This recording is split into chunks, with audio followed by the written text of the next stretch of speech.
of the cart at the link we will drop in the chat. Secondly, our chat is enabled for purposes of sending messages to the NCD members and staff only, but it's disabled to send messages to everyone. Finally, all Zoom attendees will remain muted throughout today's meeting. We are very glad you are here to join us today.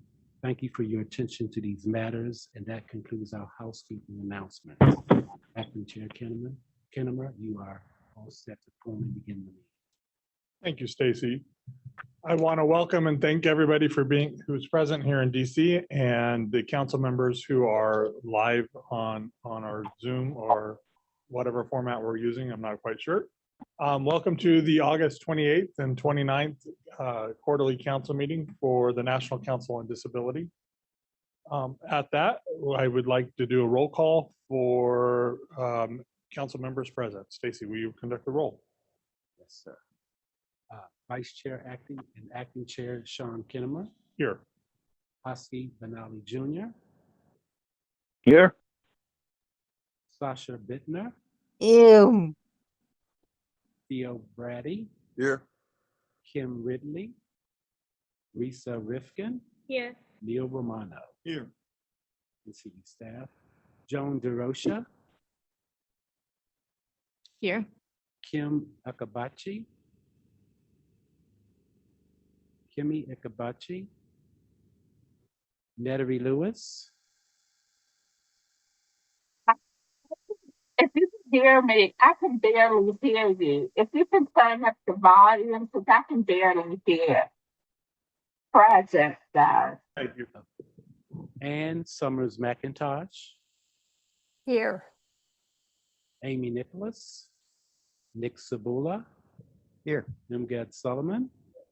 Anna Torres Davis. Here. Keith Woods. Go back to you. Thank you.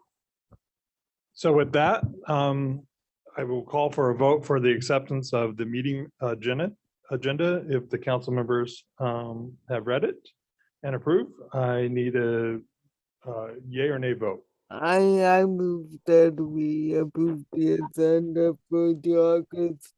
Sasha moves. Is there?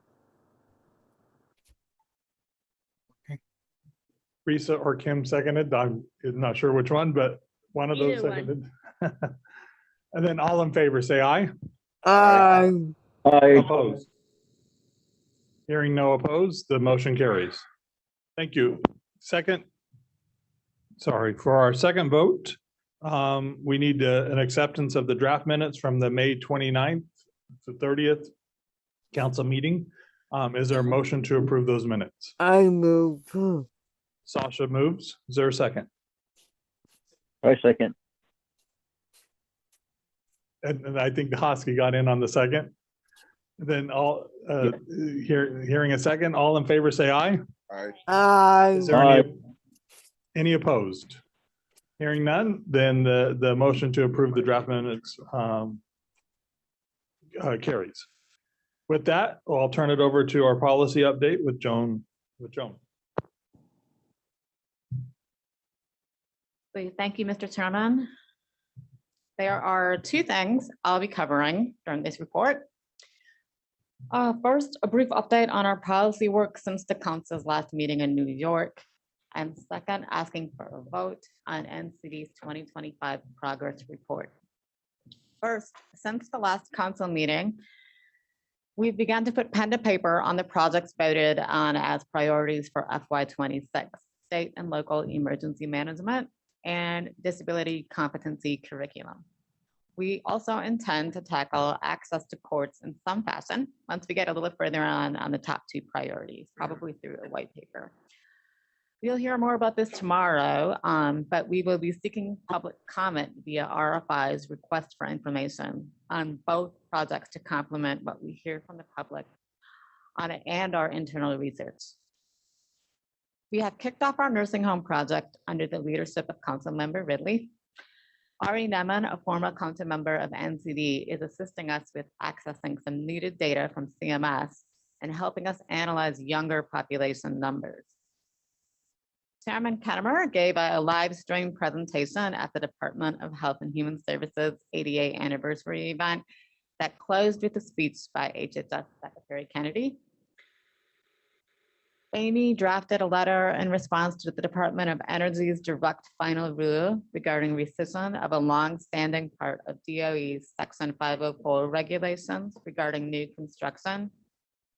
Specifically, the DFR intends to rescind DOE's Section 504 regulation. DOE received a substantial number of significant adverse comments pertaining to the DFR and have extended the effective date to consider comments submitted in response to the direct final rule to September 12th. And Chairman Kettemer was quoted in an article regarding the issue this month.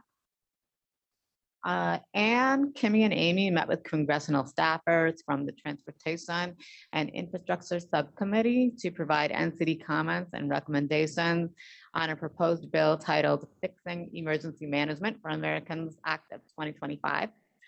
And tomorrow you will hear from a panel Amy has coordinated to discuss emergency management issues at the state and local level in furtherance of our upcoming 2026 project. The panel will inform the council and assist in forming the scope of work for the state and local agencies' emergency management toolkit that was approved as a policy project at the May council meeting for FY26. On the accessible healthcare technology front, NCD sent a statement for the record to the House Ways and Means Subcommittee regarding the June 25th hearing, Health at Your Fingertips, Harnessing the Power of Digital Health Data. Our statement cited to 4 different NCD policy reports on technology. The Office of Federal Contract Compliance has proposed rescinding the requirements for contractors to invite applicants and employees to self-identify their disability status and to analyze progress toward the 7% utilization goal for individuals with disabilities. NCD is examining the issue and Amy has drafted comments in response, and those are under review right now by the chairman. In the meantime, the current regulations remain in effect and must be followed.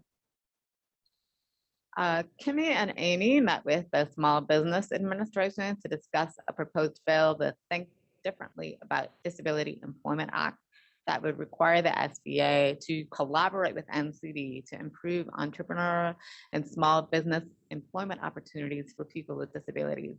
Amy has reached out to SBA for a follow-up meeting. And as you know, at the last council meeting, you voted to approve NCD's latest report on transportation. We have 2 exciting panels at this meeting as follow-up to that report, and the LAO team has been holding a series of briefings on the report over the last several weeks. I hope you've all been able to join 1 or 2 of those.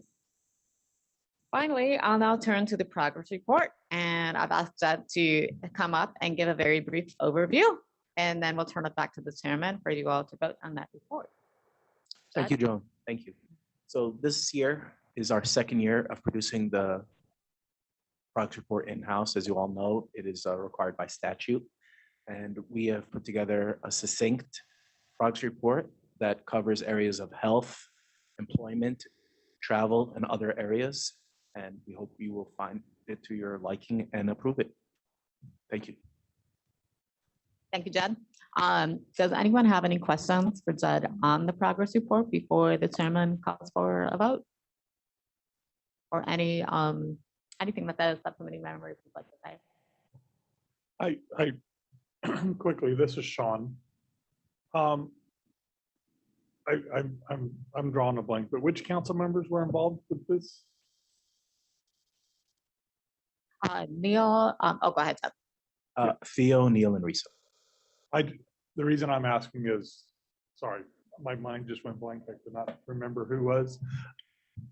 You guys, I think, did an amazing job on this report. I just thank you for your time and work and the staff that worked on this.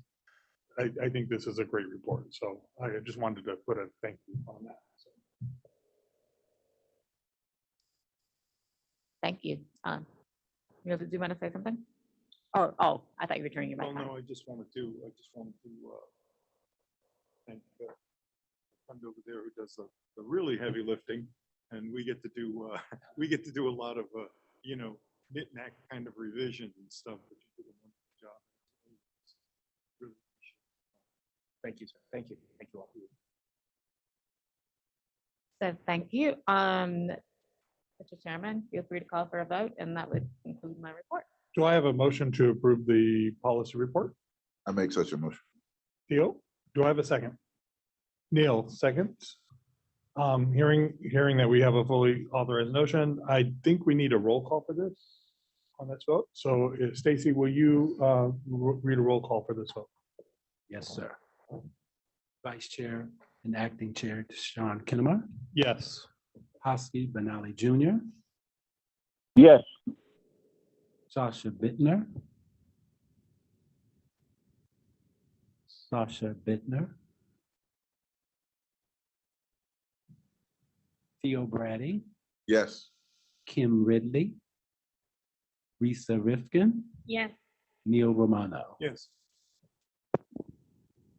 So at that, I will hold the vote open if Sasha gets back on to get her vote at some point. We know we may just be having a communication issue. So at this time, we'll hold the vote open and we'll circle back to the vote later. Thank you. Thank you, Joan, for the report. And once again, I just say that, the policy report, we're doing great things here at the National Council on Disability. And none of this is possible without the staff that are here. So I can't stress that enough. The team here is just amazing. So, okay, with that, I think we turn it over to Anna. Thank you, Mr. Vice Chairman. Good morning, everyone. Let me make sure my mic is here. First, I would like to ask anyone that is going to be on our panel today to come forward and be seated at the panelist table.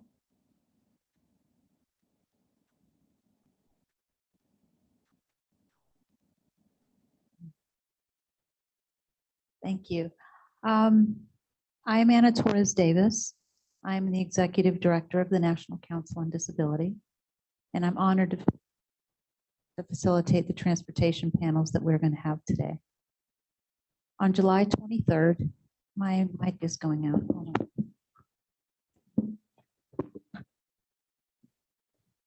on. Hi. Okay. On July 23rd, NCD published a report titled Ground Transportation for People with Mobility Disabilities 2025, Challenges and Progress. The report examines the ability of people with disabilities to access the most common forms of transportation available today, including ride shares like Uber and Lyft, taxis, and shuttle services. We also examine microtransit and autonomous vehicles, all looked at through the lens of accessibility for people with disabilities. We start the report by describing through data personal experiences and academic studies the significant transportation disadvantages of millions of people with disabilities. Mobility. I must be really inept with all right, I'm going to get further away. Move it away. Thank you. Okay. We start the report by describing through data, personal experiences, and academic studies the significant transportation disadvantages of millions of people with mobility disabilities, and especially those who use motorized wheelchairs and scooters. We discuss how people with travel limiting disabilities are far less likely to own a vehicle, to have access to a vehicle, or to drive than other people, contributing to a cycle of poverty, lower employment, and the inability to participate in society on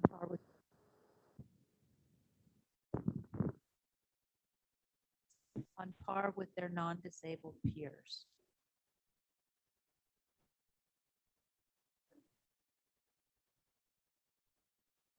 Can you hear me now? Okay. Of all the things that I prepared for today, I did not prepare for the mic issue, so forgive me. I thought I was just going to stumble through the presentation, but we'll see what we can do here. At NCD, we can personally attest to having witnessed or experienced a lack of wheelchair accessible transportation, particularly while traveling on official agency business, where half of our group is able to move forward easily to the airport, hotel, and to the meeting site, while the other half gets stranded despite all of our best efforts. Chances are very high that if you ask any wheelchair user, and particularly those with motorized wheelchairs or scooters, transportation experiences, they will have many harrowing tales to tell you. That is to say that the content that we cover in the report shares a commonality of experience and importance among millions of Americans. This morning's panel focuses on the accessibility of some of today's most common ground transportation modes, like ride shares and Uber and Lyfts and taxi cabs, and we talk about microtransit. All of these are on-demand transportation. You can get them by using your app or making a phone call. Most people can get them in a relatively short period of time. But you'll learn today from our panel that it,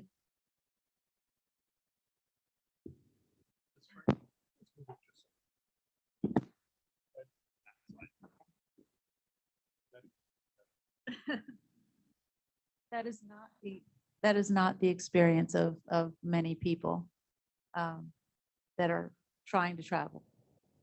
So let's move to the panel.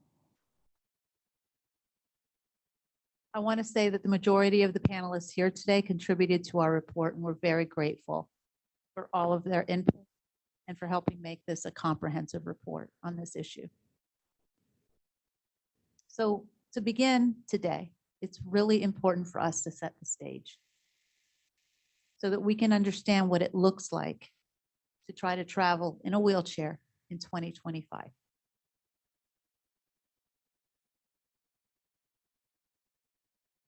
"35 years after the passage of the Americans with Disabilities Act, our first two speakers have much to offer on this topic.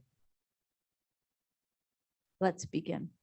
John Morris is an accessibility consultant and founder of wheelchairtravel.org. John travels, and he travels a lot. He blogs about his experiences traveling in a wheelchair, from taxis to hotel shuttles and more. John, welcome and thank you for traveling to be with us at NCD today. And the floor is yours. Well, thank you very much, Anna, and to the entire board for your invitation to be here today. Congratulations on the publication of your report. I think it is going to bring about hopefully tremendous results in the space of promoting accessible transportation across the country.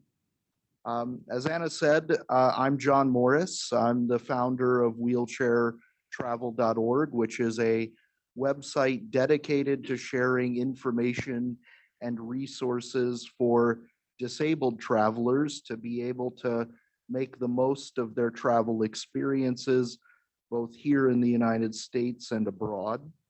I do travel frequently. I am often on multiple flights a week, traveling to cities all across the country and around the world. And so through those travels, I have gained a broad perspective on the accessibility of ground transportation in communities from sea to shining sea. I have not always been disabled. I had a car accident in 2012 that led me to become a wheelchair user. And I was told by many that I would not be able to travel because of the inaccessibility of the world and the condition associated with my own disability. I'm a triple amputee and power wheelchair user. But my belief at that time was that my experience should be no different from the experience that I had had as a non-disabled person. I adopted sort of a slogan that maybe is a demand for the world that we should have equal access everywhere and that everyone should be able to maximize uh, their independence to the highest level of their ability and participate in everything that society offers. Um, I'd first like to talk today about my view of what the current state of ground transportation is for wheelchair users.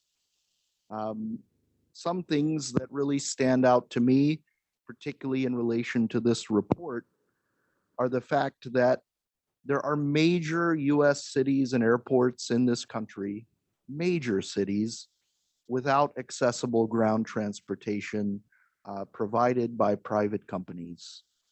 Some examples, a city that I just came from, Atlanta, Georgia, there are no wheelchair taxis. There had been a couple vehicles prior to the pandemic in the city, but that is no longer the case. Dallas, Fort Worth, that is a major airport in a city where I cannot access accessible ground transportation.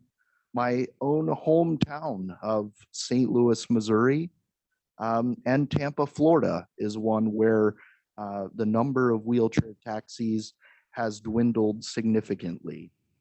There are even more secondary airports without accessible ground transportation, including state capitals, Tallahassee, Florida being one example, where my alma mater is located and where I am going this weekend to hopefully see a Florida State victory over Alabama. Am I allowed to say that? But I think that that last point, the purpose of my travel is varied. I travel for business, I travel for personal reasons, and I believe that I should have an opportunity to do all of those things and to have an accessible way to get around regardless of the city where I am in. I think some of the challenges were very well outlined in the report. Some of the things that I've noticed is that where accessible taxis do exist, their schedules are often pegged to the hours at a doctor's office and not the hours of life. And as we know in the society in which we live, life is a 24/7 thing. I have noticed in my research and through the data that I have collected from my own travels that there are the majority of cities where accessible transportation is just not possible. If my flight is delayed and I arrive after public transportation has concluded, for instance, in my own home city of St. Louis, I will have to spend the night at the airport. And not only will I have to spend the night at the airport, even if I wanted to stay at an airport hotel, there are no accessible shuttles available to take me to those hotels. I've noticed greater than 90% noncompliance among hotels with regards to the equivalent service standards, which the ADA holds them to for hotel shuttles.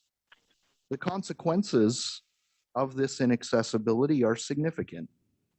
Travelers are often unable to get transportation, accessible transportation, to events, flights, and so forth. I even missed one of my very best friends' wedding reception because the accessible taxi that I had booked was not available, did not turn up, and there were no other alternatives. I have had a couple of experiences where my flight has been canceled and I've had to spend the night at the airport because not even the airline was able to muster the resources to get me to the hotel for which they had given me a voucher. Some other personal examples from these consequences. I once had an early flight out of Cleveland I took a city bus to the airport and had booked an airport hotel. The airport hotel had no accessible transportation. The city had no wheelchair taxis available. And so I slept on a bench in the terminal and parking garage connector overnight. I was awoken at about 3 a.m. by a police officer to verify that I had a ticket to travel that day. In Jacksonville, Florida, I did make it to a wedding reception while public transit was running and had reserved a taxi to pick me up. That taxi never showed up. And I was very far away from my hotel. So I rolled to the nearest place from the venue where I could go. And as far as my wheelchair's battery power would allow, that was a gas station where I spent the night. In Fort Lauderdale, I was staying at a hotel with a shuttle that provided service in an area around the hotel and to things like the hotel's private beach. I had planned and spoke to the hotel in advance about my intention to take the hotel shuttle to the Amtrak station at the conclusion of my stay. They agreed to set up an alternate transportation mode because their shuttle was not accessible. It did not arrive. I missed the train. And so my only alternative was to book a flight for hundreds of dollars for the same day. And the hotel refused to reimburse my expenses and claimed no violation of the ADA. In Louisville, a hotel shuttle was not accessible, and I had to roll there on my own, which involved me crossing a bridge at night in the path of oncoming traffic. Had a police officer not received a call from a motorist, I may not have made it past the night. In countless other cities, I have been forced to make my own way, driving my wheelchair on streets or even state highways where accessible ground transportation has not been available. This could open up another conversation, which I think Heather may bring up in her presentation about the accessibility and availability of sidewalks, which are an important mode of transportation. There is obviously an insufficient supply of accessible ground transportation, even in cities that have it. Once I was in Nashville, Tennessee, I had seen a show at the Grand Ole Opry, and I had taken a taxi there. That taxi was supposed to pick me up, but didn't turn up after the show. So I called for another taxi, and there was only one taxi driver operating at that time. He said that he would only come if I paid him $100. I refused on the grounds of my belief that that was extortion. And I decided to book a night at the hotel next to the Grand Ole Opry at a higher cost than $100, but to stand on principle. In Los Angeles, I was in a wheelchair taxi from the airport to the city, and I saw that my taxi driver had received a message. A wheelchair user had been waiting an extended period of time for a wheelchair taxi, and no one had picked up his call. He made an offer to pay double the fare so that a driver would accept his call. These are the sorts of things that are happening around the country, even where accessible taxis do exist. Now, oftentimes, I advise my readers to file complaints with the Department of Justice about clear ADA violations. Some years ago, before the pandemic, I supplied data points for what was a robust DOJ investigation into hotel shuttles and their inaccessibility. That investigation, to me, showed a lot of promise. but ultimately stalled due to the pandemic and perhaps a lack of willingness on the part of DOJ leadership to follow through. Disabled people, my readers, often ask me, what is the return on the investment of the time that I will expend on filing complaints about the many ADA violations I encounter? And the challenge is in responding to that is if the DOJ will not act to prevent even a financial loss that occurs, such as with that hotel in Fort Lauderdale, they passed on my complaint. If they will not act on these undeniable civil rights violations, what good are complaints? These are fair questions to ask, and yet I still encourage people to file those complaints so that there is a track record. I'd like to talk finally about the recommendations found in this report and how I think that if implemented, they could make a real difference and chip away at the inequity and inaccessibility of ground transportation in this country. Specifically, we need both new regulations to account for that is occurring in the transportation space, such as with rideshare operations and autonomous vehicle operations. And we also need enforcement of existing regulations. As the report so aptly points out, taxi operators are not specifically required to purchase accessible vehicles, but when they do purchase vehicles that are vans or not automobiles, they are required to offer an equivalent service to disabled people. That equivalent service, so far as I can tell, with the exception of a few cities in this country, does not exist. And at more than 90% of hotels, it does not exist. We need enforcement of these regulations.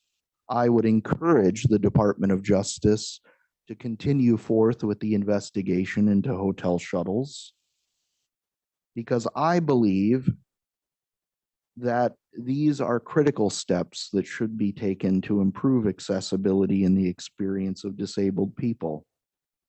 With respect to new regulations, I think that they should end loopholes in the requirements for purchasing accessible vehicles. I would encourage the Access Board, the DOT, to mandate wheelchair accessible vehicles from the very first vehicle as a condition of providing transportation services in this country. For shuttles, we need to enforce the existing ADA standards, which are significantly more clear than with taxis. Hotel operators, if they provide a shuttle, must serve disabled people. There is no question about that. An equivalent service is required only in the sense that if a hotel operator or any other public entity, other private business, if they are providing a shuttle service and do not purchase an accessible vehicle outright, then their alternative must be equivalent. I specifically believe, though, that the NCD's most important recommendation is an engagement with state legislatures, which, like in the case of the state of Florida, have retained all policymaking authority on TNCs and rideshare. That has served as a firewall against local regulation for wheelchair accessible vehicles. Many cities around the country, we've seen them step up and say to Uber and Lyft and other operators of the like that if you are going to operate here, you must provide service to wheelchair users. That is not the case in states that have preempted local authority on regulation of transportation services.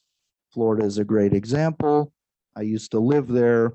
There's not a single wheelchair accessible vehicle operated by Uber, Lyft, or other rideshare operators. And I think another example, it's not in my remarks that I had prepared, but I experienced just earlier this week in Atlanta, Georgia. We may have heard of the autonomous vehicle company Waymo, which operates in cities like San Francisco and Phoenix. I've used Waymo in San Francisco. The company doesn't have a wheelchair accessible autonomous vehicle, but they do provide a relatively equivalent service to wheelchair users with a driver operated wheelchair accessible van. However, their operation in Atlanta provides no such accommodation. Only the autonomous vehicles which are inaccessible are available. As I was outside my hotel plotting my journey on public transportation to a conference I recently attended, I saw 3 or 4 Waymo vehicles pass by, and there's not a single wheelchair taxi in the city of Atlanta. So this is the real impact of regulation falling behind innovation in this country. I think, maybe as a final statement, I will say that I recently moved from the city of Boston, which has wheelchair accessible vehicles in not only the traditional taxi fleets, but in Uber and Lyft. And I was able to get around very well in that city. I moved to St. Louis, and that is now a city where sometimes if my flight is delayed, I have to spend the night in the airport, even though I have a home to go to. This cannot be acceptable in our country. We can do better with thoughtful policy and regulation. And I hope and pray that NCD's report will be taken seriously by government agencies responsible for setting policy and legislation to guide accessible design and infrastructure. If these policy recommendations are enacted, I am confident that we will create a more accessible and more equitable world that allows people to enjoy equal access, maybe not everywhere, but in more places than we currently do, and to help people truly open their world as they interact with society at large. Thank you very much. Thank you so very much, John. Everything you said was so much of what we have learned, what we have experienced, and we really appreciate your coming and your contributions to this and to the national conversation that we're having right now. Thank you, Anna. Our next panelist is Heather Ansley, the Chief Policy Officer for PVA of America. Heather's years at PVA have given her a close-up and personal view of what the state of ground transportation is for our users. From PVA events, to work travel with colleagues, to PVA's advocacy efforts, Heather is an important contributor to the national conversation as well. Welcome, Heather. I'll turn it over to you. Well, thank you, Anna. Good morning, and good morning to the committee. Thank you for the opportunity to be here to discuss this important issue. As you mentioned, I am with the Paralyzed Veterans of America, or PVA. We are a congressionally chartered nonprofit veteran service organization. We started nearly 80 years ago by paralyzed veterans who were returning from World War II, ready to live with their injuries and illnesses thanks to medical advancements. But they discovered a world that was not ready for them, and decided to form an organization that would fight for the care, benefits, and the rights that they had earned through their service to our nation. Today, our organization has approximately 16,000 members across 33 chapters in the continental US and Puerto Rico. All of our members are veterans with spinal cord injuries or disorders such as ALS or MS, and the vast majority use wheelchairs, scooters, or other assistive devices for mobility. As an organization, we provide free assistance in helping veterans obtain their benefits and care from the Department of Veterans Affairs. And we also work to break down barriers that prevent people with disabilities from living full lives in their communities. And that's the work that we do more broadly on transportation that brings us here today. So as John has so eloquently already stated, a major barrier that we hear from our members and other individuals with mobility disabilities is the lack of wheelchair accessible transportation options. And this includes every form of transportation, from sidewalks that are broken up, inaccessible, don't exist, all the way to developments in things like autonomous vehicles and advanced air mobility that is going to whisk people from airports to city centers. Don't include the needs of wheelchair users. Those are so, as we look at some of these exciting new opportunities that are coming online and are emerging, many wheelchair users, particularly those who use power chairs or those who are simply unable to transfer from a manual wheelchair, don't have that level of accessibility. As I said, problems include not just barriers with things like sidewalks, but also the lack of accessible taxis and rideshare vehicles, all the way to buses that lifts don't work, and inefficient ways and unsafe ways to try to access rail or subway stations, that the elevators are out, don't exist, no level boarding, lots of opportunities. And what happens that we see is people with disabilities often forego travel, decide to stay at home if they don't know what the travel options are going to be. Or in the case of a lot of our members, they drive great distances because the lack of accessible transportation.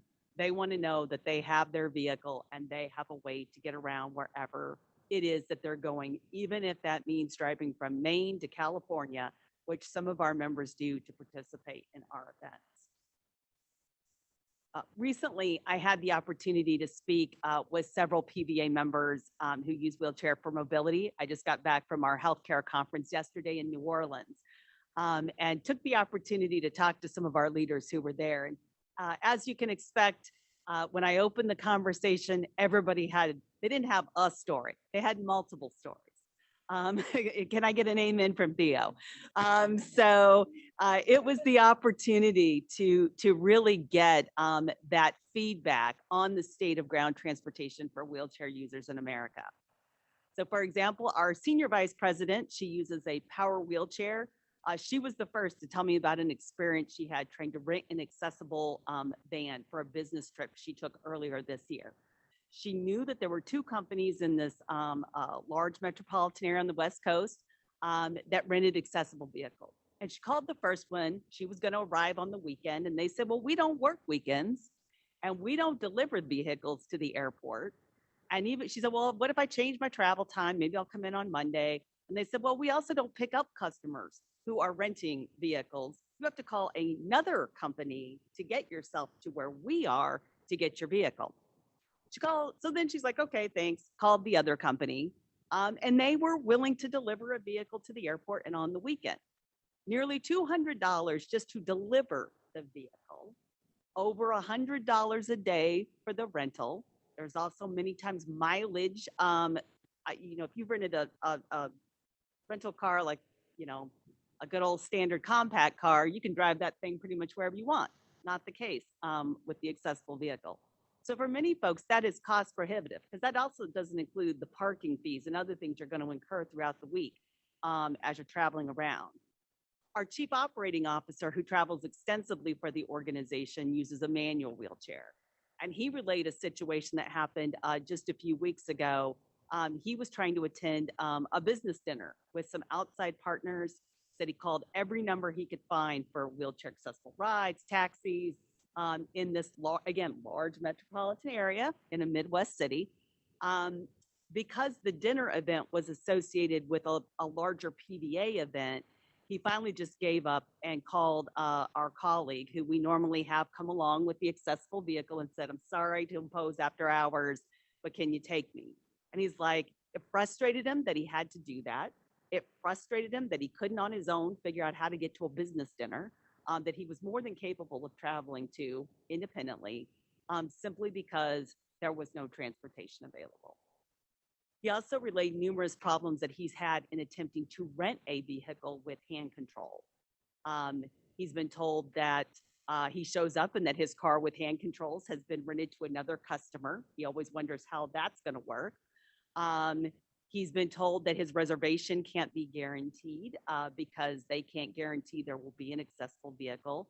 And it's very limited in the types of vehicles that are even available to rent, that rental companies will impose hand control, they will install hand controls in.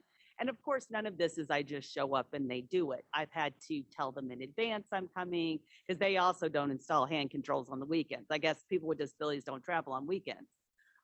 So we don't have that option. Another example that's personal to me, one time I flew with a colleague of mine from Washington, D.C., all the way out to San Diego, I'm sorry, San Francisco. So excited, never been to San Francisco. And after getting there, we were assured that the hotel's airport shuttle was accessible. So we went out to wait for the hotel accessible shuttle. Thank goodness it was San Francisco. The weather was nice. You know, we're hanging out. First shuttle finally approaches and we say, well, is this accessible? Oh, no, but the next one is. So we waited an additional 30 minutes, only to, oh, no, it wasn't accessible either. So we called the hotel to find out that the accessible shuttle was broken. That led to our next odyssey of trying to find, well, was there a wheelchair accessible vehicle that we could find? No such luck. So then we ended up in the regular taxi line. Many of the taxis were SUVs. My colleague, although he uses a manual wheelchair, he can't transfer into an SUV. Very limited. He can only transfer into certain types of vehicles. We finally found one of those vehicles. It took us hours to get off the airport property to go 1 mile to the hotel. Who then, when we arrived, told us that they had a shuttle that could take us to the accessible transit, the BART transit station, to which we had to remind them the accessible shuttle was broken. So we would not be taking their shuttle over there. Now, my colleague who uses a manual wheelchair for over 40 years, he was like resigned to it being left at the curb. He's like, I'm left waiting. That's like, I'm just used to it. Whereas I was like, what do you mean? We can't get off this airport property. We could have flown there faster. You know, and speaking of airports, we had an event earlier this year to echo what John was saying, flight canceled late at night. We won't get into the issues with the air travel. But once the flight got canceled at 1 o'clock in the morning, those who were in power chairs and couldn't transfer got to spend the night in the baggage area because they had no way off the airport property. This is just unacceptable in the year 2025. So again, that's why many of our members who have accessible vehicles choose to drive. Our national president, who uses a power wheelchair, told me that it's just too much trouble otherwise. Other times, individuals who have like a manual wheelchair and a power wheelchair will travel with their manual chair, even if it's not the best option for their mobility, because it increases their transportation option. It's also while wheelchair users sometimes resist moving to a power chair because it just severely limits their options for travel. So it's really hard to narrow down, you know, what are some of the greatest areas of need, as there are just, quite frankly, so many transportation barriers that continue to make life difficult for not only people with disabilities, but their families, their colleagues, and their friends, anybody who's traveling with them. People with disabilities have communities with them. And, you know, this makes it so difficult to complete everyday works like going to work, accessing healthcare, which I'll talk about in a few more minutes, flying, picking up groceries, being able to take your kids to, you know, sports practices, all of the things that many of us do on a daily basis and just take for granted. You know, mentioning healthcare, you know, there are some particular benefits for veterans as it relates to transportation. I'll talk about it in a moment, but not all veterans are able to access some of those. And I attended, we do site visits every year at the spinal cord injury and disorder centers around the country. There are 25. We were in a major metropolitan area. I was on the site visit. And while we're there, we speak to doctors, nurses, social workers, the cleaning staff. We talk to everybody. And every single group of people coming in, the top thing they were raising to us was the transportation problems they were having getting the veterans to care. Which while VA has some programs that can provide transportation supports, many veterans have to depend on the transportation options in their communities. And so again, particularly for veterans with power wheelchairs, these options can be limited. And just like you can be stranded when you don't have the taxi that you reserve show up, we have veterans who they contract to go pick them up to, get a therapy appointment at the VA, only to get a call 30 minutes before their appointment to say, oh, the transportation isn't coming. And so now you not only didn't get that, but you've missed your appointment, and all of that has ripple effects. So we really want to make sure that, that we're trying to address these issues. And really the top issue, again, that people face is that they need access to whatever the main transportation options are in their community. I grew up in a town where my great aunt, when she wanted to go do her shopping, she had to rely on an older American's bus that came to the town once a week to take you to the town that had the Walmart and the grocery store and be able to get your daily needs met. That was it. There is no taxi, there is no Uber, there is no public transportation, and that's still the case today.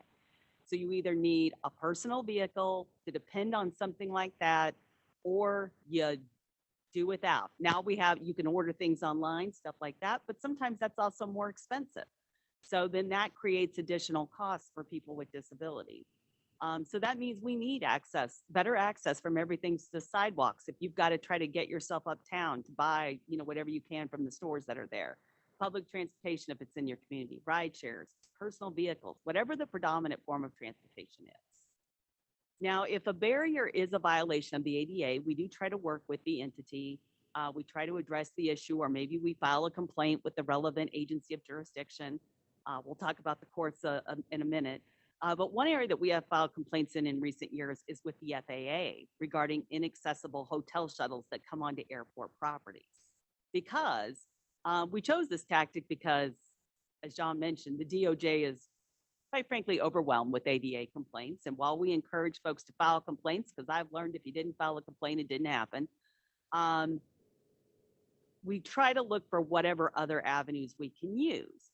And in this case, while we were attempting to make reservations to attend a conference in a major metropolitan area in the Southwest, we kept calling hotels. You have an accessible shuttle, because we were trying to make all of our arrangements. Nope. Well, the ADA applies to airports, and airports regulate the entities that come onto the airport property. Many times they have contracts with them. Well, guess what? If they're contracting with folks who are not meeting the requirements of the ADA, the airport can be held accountable. So we filed ADA complaints against the airport with the FAA office, and we got them to take action on those complaints and to enforce against the property by going through the airport. So sometimes we try to be creative in looking at where is the issue that's happening and what can we do to try to resolve it. Now, we consistently advocate on Capitol Hill to try to improve accessibility and compliance. We've worked in recent years, in particular, to try to improve access to accessible vehicles for veterans with significant disabilities. A few years ago, we were able to successfully advocate for additional access to vehicle grants through the VA. Previously, the Department of Veterans Affairs, if you have a disability related to your military service and you have a disability like a spinal cord injury or ALS, one time in your life, they would give you a grant to buy an accessible vehicle. Now, it still today doesn't meet, it doesn't give you enough money to buy the vehicle. It's kind of here's a down payment to buy a vehicle. And that grant helps with the purchase of that vehicle. We were able to get the law changed So that now it will be, if you haven't received a grant for 30 years, you can receive an additional grant. And then in the future, as we get toward the 10-year spending window, it'll be every 10 years you can get a grant. The VA does already pay for the full cost of adapting a veteran's vehicle and will do so on a more frequent basis. So our members likely have more access to accessible personal vehicle than many people with disabilities. But as I mentioned, that's also for veterans who have their disability related to their military service. VA will provide health care for any veteran who's deemed what they call catastrophically disabled. So if that means if you have like a spinal cord injury that occurred later in life, it's not related to your military service, they're not going to provide you with an auto grant. They will pay to adapt your vehicle, but only so you can get in and out of it. They will not pay for you to drive it. So, so even if you hear veterans sometimes have access to things, it can depend on the veteran status. And so this is a great benefit, obviously, to particularly our veterans who live in rural areas. But there are still limitations in the private vehicle market. And one of our PVA vice presidents who I just spoke to told me that she sunk $20,000 into her decades-old van because she is very limited in the type of vehicle she can access due to her height. She was a tall woman, and she has a very large power wheelchair. She hasn't flown in years because her chair was damaged, and she was injured the last time she tried. She told me that even though she will soon be able to access her second grant from the VA, she's only been able to find one van that will allow her to sit in the passenger space of the vehicle next to her spouse. And our vice president has no ability to use her limbs. So having someone next to her who can assist her is very important to her. She also wants to be able to sit next to her spouse when they're driving, not back in the back. And the only option that she's been able to find that would allow that won't allow them to tow the trailer of equipment she needs to travel for the work of the organization. That's why she spent money on rehabbing her decades-old van. And she is very frustrated that she effectively has no choice in the private vehicle market because of her disability. And so she's actually working with her medical professionals to see if she can reduce her wheelchair height by, I believe it was an inch and something minute, because it would give her more options. So I throw that in there just to say sometimes even if you have the ability to access vehicle equipment, her disability is related to her military service. She has had a lot of difficulty navigating that. In addition to our work with the VA, we are also interested in improvements that can be made through the next Surface Transportation Reauthorization Bill. This legislation addresses transportation options from highways to buses to trains to sidewalks. It was last reauthorized in 2021. And we're really fighting for dedicated funding in that next reauthorization to remove barriers, including sidewalks, curb cuts, crosswalks, other modes of travel, because really most modes of travel are related. They're all interconnected. That includes, again, trying to get funding for communities related to sidewalks that often have decades-long waits to be able to try to get all parts of sidewalks addressed, curb cuts, to looking at extending programs that would make fixed guideway public transportation systems more accessible. We also support legislation that would improve access to paratransit and help communities identify gaps in accessible transportation. We also have weighed in on accessible transportation, not only with filing complaints or trying to work on Capitol Hill, but we have been active in the courts. And we did join 2 amicus briefs in the class action case against Lyft in New York for their failure to provide WAVE services. And I know Sabrina is going to be providing some more additional information on that case. In some, travel remains difficult for many wheelchair users, difficult and expensive for many wheelchair users 35 years after the passage of the Americans with Disabilities Act. There are still far too many barriers in travel And people with wheelchairs in particular are not being included in the development of new transportation forms, whether that's autonomous vehicles or, like I said, advanced air mobility, which is the next thing happening in the air. And we must address this gap in order to ensure that people with mobility disabilities are not left depending on just a few forms of transportation to be able to navigate when many other people have an ever-growing number of ways that they can navigate their communities. Some of the recommendations in the report that really spoke to me in terms of the work that we do were the requirement or asking that Congress would pass legislation to require all transportation network companies, taxi companies, and AV companies that deploy the fleets of robo-taxis to have to provide and maintain an active percentage of wheelchair accessible vehicles in communities. This will ensure that the process isn't piecemeal and different, from city to city and state to state. It's just so much work to try to figure out what are the transportation options going to be that are available, and people with disabilities shouldn't have to do that. I traveled to an air travel conference in Madrid, Spain in April, and when I landed, I pulled out my app and I used the same rideshare app that I use here in the US. And I knew, oh, when I get there, it'll just pull me up. It'll, translate it to euros. Here I go, I'm off.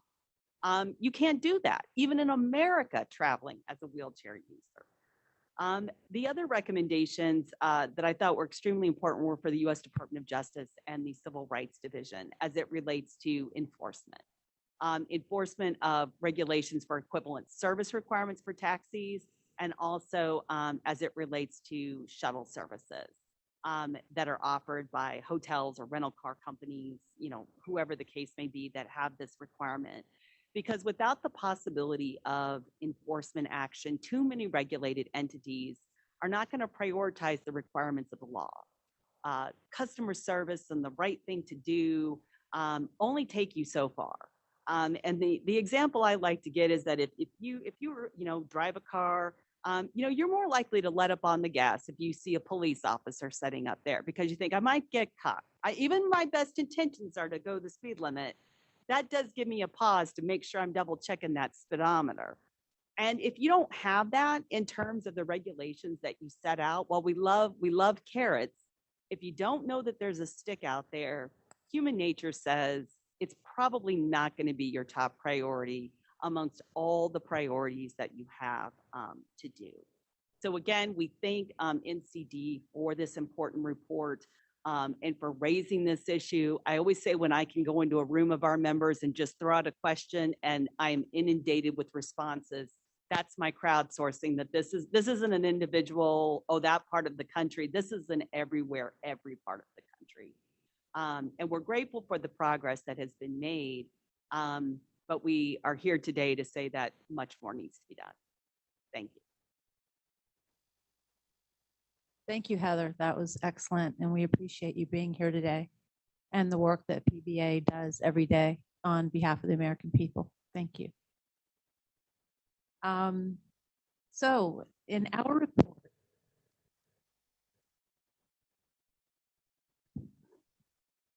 we discussed transportation network companies. Most of us understand that to mean ride shares like Uber and Lyft. We pay them quite a bit of attention in the report because of how much they've grown over the past 13 years. They started out as a small business and they have become a multi-billion-dollar business, not just in the United States, but all over the world. People are able to catch an Uber or a Lyft within minutes in most places in the United States. But we describe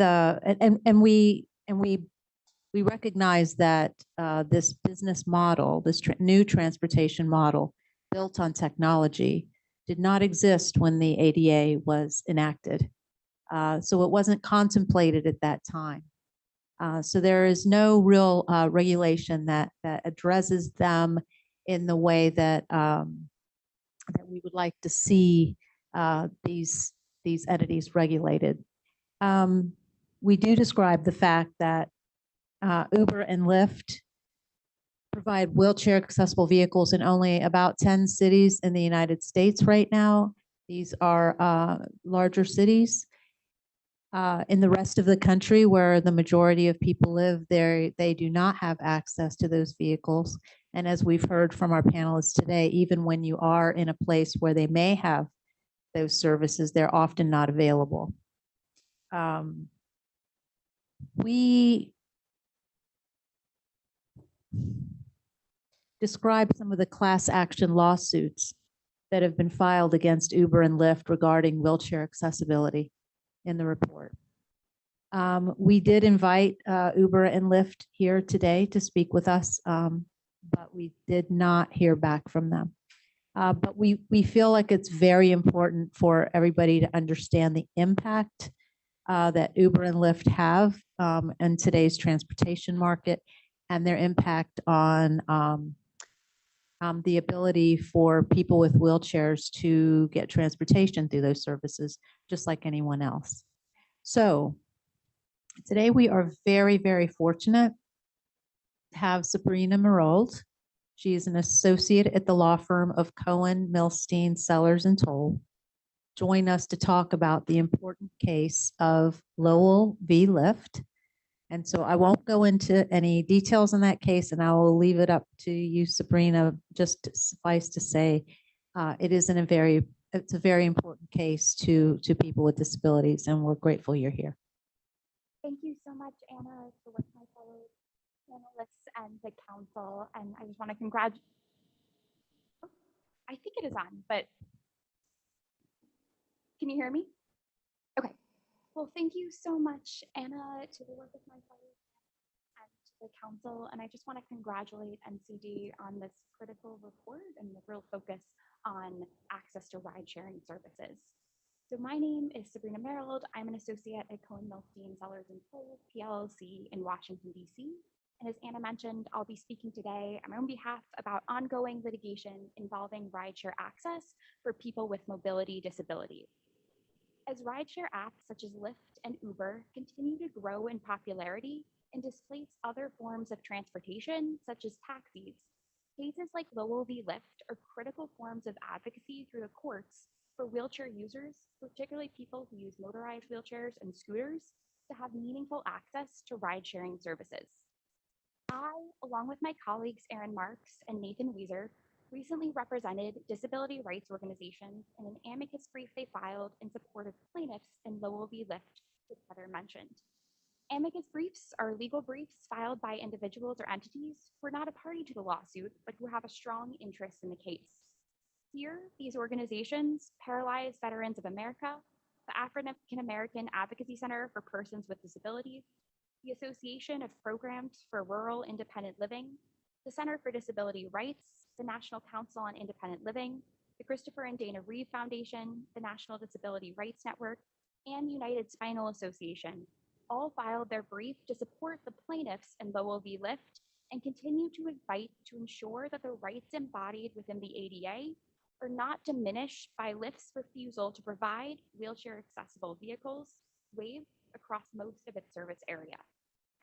So Lowell v. Lyft is a class action lawsuit that was filed in the United States District Court for the Southern District of New York back in August of 2017. The plaintiffs who brought the case are Harriet Lowell, a Westchester resident with fibromyalgia who uses a motorized wheelchair, and Westchester Disabled on the Move, a nonprofit organization advocating for individuals with disabilities in Westchester County. The lead lawyer in the case representing the plaintiffs is Jeremiah Fry Pearson.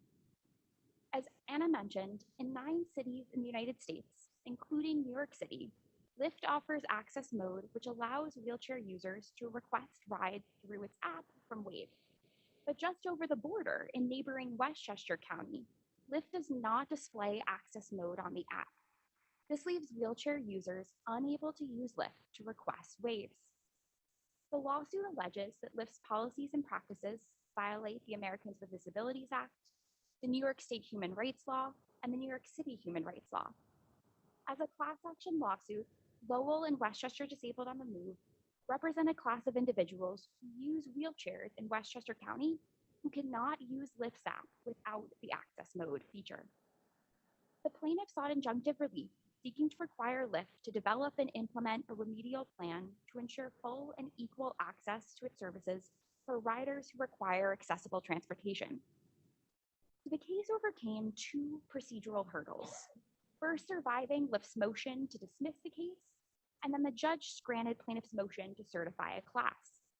At the class certification stage, disability rights organizations, Paralyzed Veterans America, United Spinal Association, National Council on Independent Living, and Association of Programs for Rural Independent Living, represented by my colleague Erin Marks, filed amicus briefs in support of the plaintiffs and really conveyed to the court the impact of Lyft's policy blocking wave service on the millions of Americans with disabilities who they advocate for.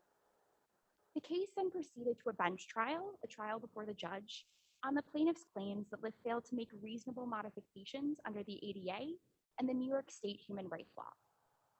And at the bench trial, plaintiffs proposed several modifications that they argued on their own or together could address the inability of people who use wheelchairs to use Lyft's ride-sharing service. And I wanted to highlight a few of the modifications that plaintiffs and their experts proposed at the trial. So these included, one, displaying access mode in Lyft's app in regions that do not currently have access mode without implementing Lyft's toggle feature. And so the toggle feature refers to the fact that Lyft's default setting in regions where access mode exists is not to display access mode. So a user of the app can only see access mode by choosing a toggle to display waves. Two, asking current and onboarding Lyft drivers whether they have an accessible vehicle that could be used for wave rides. Three, permitting drivers of waves to cross dispatch, which would allow wave drivers to receive and accept ride requests for different ride modes and continue to earn money if demand for accessible rides is low. Four, implementing prioritization logic in Lyft's app to lessen the risk that cross-dispatching would reduce the availability of waves. So this would mean that drivers of waves are matched with the request. So this would mean that drivers of waves are matched with a request from an individual seeking a wave rather than a standard Lyft ride if two requests came in at the same time. And providing bonuses and incentives to drivers of accessible vehicles. Plaintiffs at the trial presented evidence, and I wanted to highlight a few of what those pieces of evidence were. So Lyft offers waves in neighboring New York City, as I mentioned, but not within Westchester County. Plaintiffs presented evidence of the presence of 500 wave drivers from Lyft's nearby regions where it offers access mode in Westchester each month. But yet those rides are not accessible to individuals who use wheelchairs in Westchester through the app. Plaintiffs also presented evidence of the demand for waves in Westchester County. Westchester Disabled on the Move has roughly 100 members who are wheelchair users and would directly benefit from waves. Plaintiff Lowell testified how being able to use Lyft services would provide her with, quote, freedoms and independence, end quote, and allow her to be by her husband's side as he undergoes medical care, which she has been unable to do in the past when he was in the hospital. On having rideshare access as a form of transportation, Lowell testified that, quote, it's easier for me to make plans if I have more options, and that's really what I'm looking for, end quote. At the conclusion of the bench trial, the district court judge found for Lyft. The court concluded that plaintiffs had not met their initial burden of establishing that the proposed modifications were reasonable in terms of costs, effectiveness, and benefits, and the alternative that even if plaintiffs had met their initial burden, Lyft rebutted their evidence of effectiveness and cost. Now, plaintiffs are currently appealing the district court's ruling for Lyft before the United States Court of Appeals for the Second Circuit. On appeal, plaintiffs argue that the district court committed legal error in ruling for Lyft and asked the appellate court to reverse the district court's decision. And I want to highlight a few of the arguments that plaintiffs are raising on appeal. Plaintiffs argue that the district court set the bar too high in requiring plaintiffs to prove that their proposed modifications were reasonable. Plaintiffs argue that they presented sufficient evidence to the district court to meet their initial burden, that Lyft could implement cost-effective modifications that would provide wheelchair users meaningful access to its ride-sharing service. Plaintiffs also argue that in analyzing their evidence of the proposed modifications would be effective in supporting individuals with disabilities in Westchester, the district court applied the wrong standard for effectiveness under the ADA. Plaintiffs argue that Title III of the ADA does not mandate that an individual with a disability must achieve an identical result as persons without a disability, but that reasonable modifications must be made to assure meaningful access. That is the right to participate and to have an equal opportunity to obtain the same results as others to the extent possible, with accommodations as may be required by the ADA. And for non-disabled customers, Lyft service can be far from perfect, requiring users to deal with longer wait times, yet its rideshare services are still provided. But currently, individuals who use wheelchairs in Westchester, like Harriet Lowell, cannot use Lyft's app to request a rideshare. Plaintiffs argue that with this current categorical denial of access to wheelchair users, it is clear that increased access would be meaningful. Plaintiffs and their expert witness testify that, quote, any service is better than none, end quote. Plaintiffs also argue that they sufficiently showed the cost of the proposed benefits would be minimal in relation to the benefits.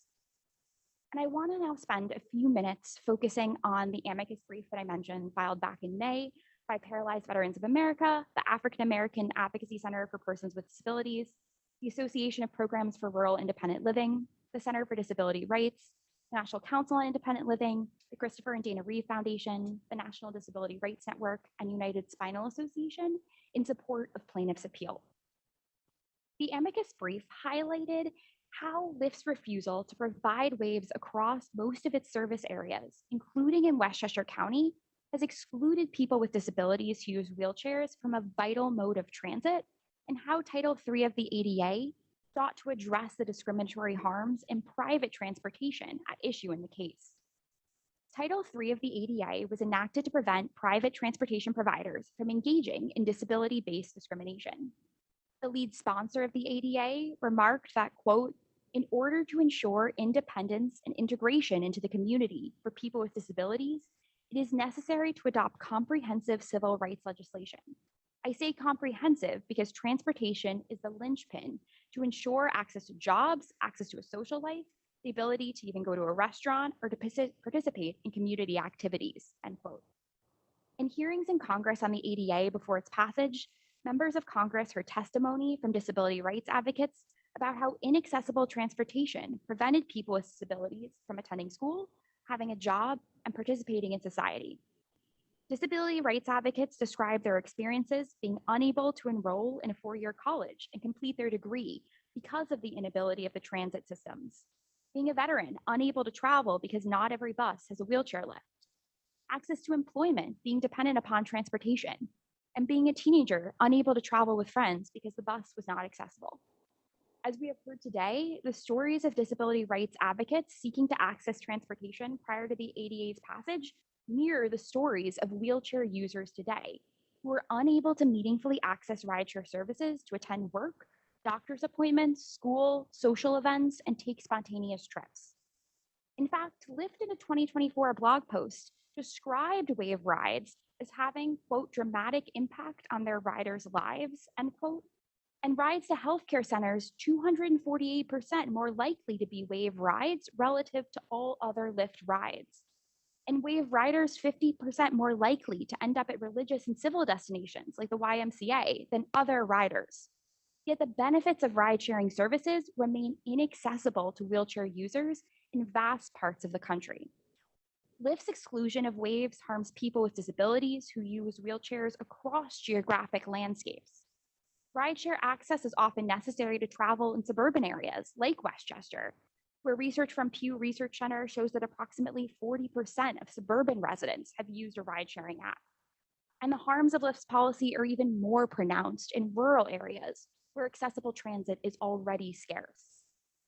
The legislative history of the ADA also makes clear that to address the discrimination people with disabilities face in accessing transportation, Congress sought to cover transportation services provided by private entities such as Lyft. During the debate on the ADA, the lead sponsor described the bill as, with respect to transportation provided by private entities in the principal business of transporting people, This bill sets forth the basic policy that in the future, people with disabilities will have ready access to and use of private transportation services provided to non-disabled persons. Plaintiff's appeal in Lowell v. Lyft remains ongoing, with oral argument likely to be heard on plaintiff's appeal in the coming months and a decision from the appellate court thereafter. As rideshare services continue to expand in popularity and displace other forms of transportation, it is critical to continue to advocate for people with disabilities to have meaningful access to this form of transportation. And I really want to thank NCD for all of the really critical recommendations included in the report, specifically focused on ensuring enforcement of the ADA and rideshare services. It's been an honor to be with you all today and for those of us joining virtually and to speak about litigation on behalf of people with disabilities and their access to ride sharing services. So I just want to thank NCD again for inviting us to speak today. Thank you so much, Sabrina. I just wanted to ask a quick question. If this case is decided in favor of the plaintiff, what would that mean nationally? It's a class action lawsuit. Can you just tell us what would that mean for people like her? Sure. So it's a class action lawsuit and plaintiffs are appealing the certification of the class of individuals who are in Westchester County who use wheelchairs and are unable to use ride sharing services.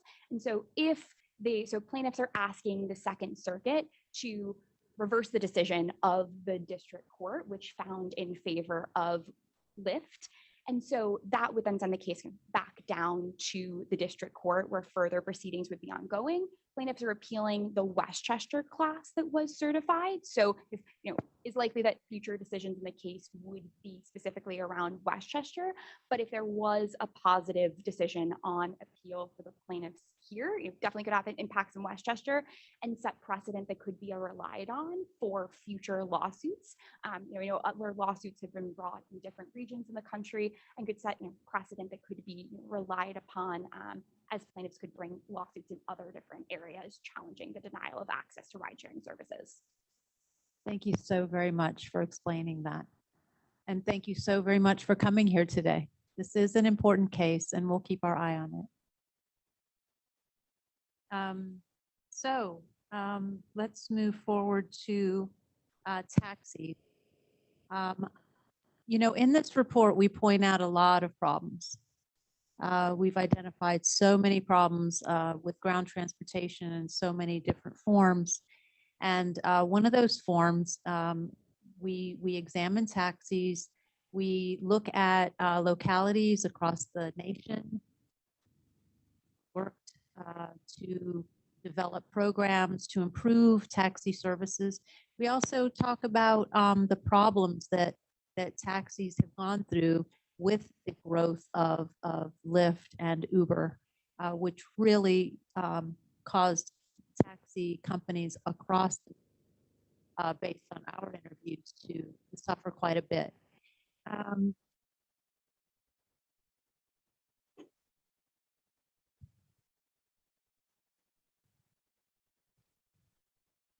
So today we wanted to also include some of the bright spots. And so today we have someone here from one of the localities that we think is a bright spot to talk to us about what makes them stand out as a promising and a program that can be replicated across the country. So I am very, very pleased to introduce Walton Harris. He is a program manager at the Montgomery County, Maryland Taxi Cab Regulation Unit. He's here to talk to us about what Montgomery County did to create a successful wheelchair accessible taxi service for its residents. Montgomery County's plan, like I said, could be replicated by other localities that want to improve accessible transportation with their taxis. And with that, I will turn it over to Walt. Morning. Thank you, Mr. Chair, members of the council. Thank you for having me. Just as background, when you hear the word modern, you often think of something that's current or cutting edge. But if you do an online search for the phrase modern taxi cab era, You'd be interested to know that that period began more than a century ago. The taxi cab era is older than the advent of teddy bears. It's older than talking films. It's older than the foldable wheelchair. So for decades, the industry hadn't changed. Necessarily didn't need to. They had drivers who were making a good amount of money. Companies could select the best drivers to represent the company, and customers knew exactly what to expect from the industry. So everything was going great until, of course, one day it wasn't. And about 10 years ago, a new transportation service hit the space. It arrived in the transportation space. It was TNCs, companies like Uber and Lyft. New technology, they came with user-friendly apps, and with aggressive pricing power, they quickly transformed curb-to-curb service. And they didn't just operate on the margins, they took huge chunks from the taxi cab industry's market share. Then in 2020, COVID-19 delivered another crushing blow. Streets emptied, offices closed, and for a time, transportation nearly stopped altogether. But in the middle of that shutdown, there were some constants, and that residents who still needed to serve the public across a variety of industries to support public health and welfare, as well as residents who still needed to continue their critically important medical care. Many of these residents were disabled. And that began to shift who taxi cabs were serving the most. And it made reliable, accessible transportation options even more important. So Montgomery County government has long recognized the need for accessible transportation. Our approach to increasing the number of wheelchair accessible vehicle taxi cabs has been steady and deliberate. For years, our regulations required that a certain percentage of county taxi cab licenses be for accessible vehicles. But policy alone wasn't enough to make a real difference. We instead decided to add targeted financial incentives to taxi cab operators and industry stakeholders to provide waived trips. Accessibility is about more than vehicles. It's about independence, dignity, and equal opportunity. When a person who uses a wheelchair when a person who uses a wheelchair can call for a ride and know that it will arrive promptly, it changes their possibilities for the day. It means they can make it to a doctor's appointment, visit friends, go to work, or simply live life without expecting that transportation will be a barrier. We do this work because no one should be left behind or left waiting simply because of the type of vehicle they require. The combination of regulations and incentives has made the difference. Today, we have more waived taxi cabs on the road than ever before, and that is a success worth recognizing. We also have seen stronger partnerships between the county and the taxi cab industry, with both sides understanding that accessibility is a shared responsibility. These are not small wins. They represent a real progress in building a transportation system that works for all residents. Currently, Montgomery County has more waived taxi cabs on the road than Arlington County, Fairfax County, the city of Alexandria, and Prince George's County combined. Still, there's work to do. While waived taxi cab numbers are up, availability and customer service don't always meet expectations. Riders sometimes report long wait times or difficulty finding a wave when they need it. And with multiple players in the marketplace who aren't required to provide waves, balancing the financial realities of running a taxi cab business with the public service mission of accessibility remains a challenge. Montgomery County has also worked to keep pace with the evolving technology and changing rider expectations. The same tools that once disrupted the industry years ago can, if embraced, be beneficial and be part of the solution. The modern taxi cab era may have started more than 100 years ago, but today we have the opportunity and the responsibility to redefine what modern means. For Montgomery County, it means inclusive, reliable, accessible, and customer-focused transportation system. Together, Montgomery County government and the taxi cab industry stakeholders are working to build the next chapter of the taxi cab story, one where no rider is left waiting on the curb.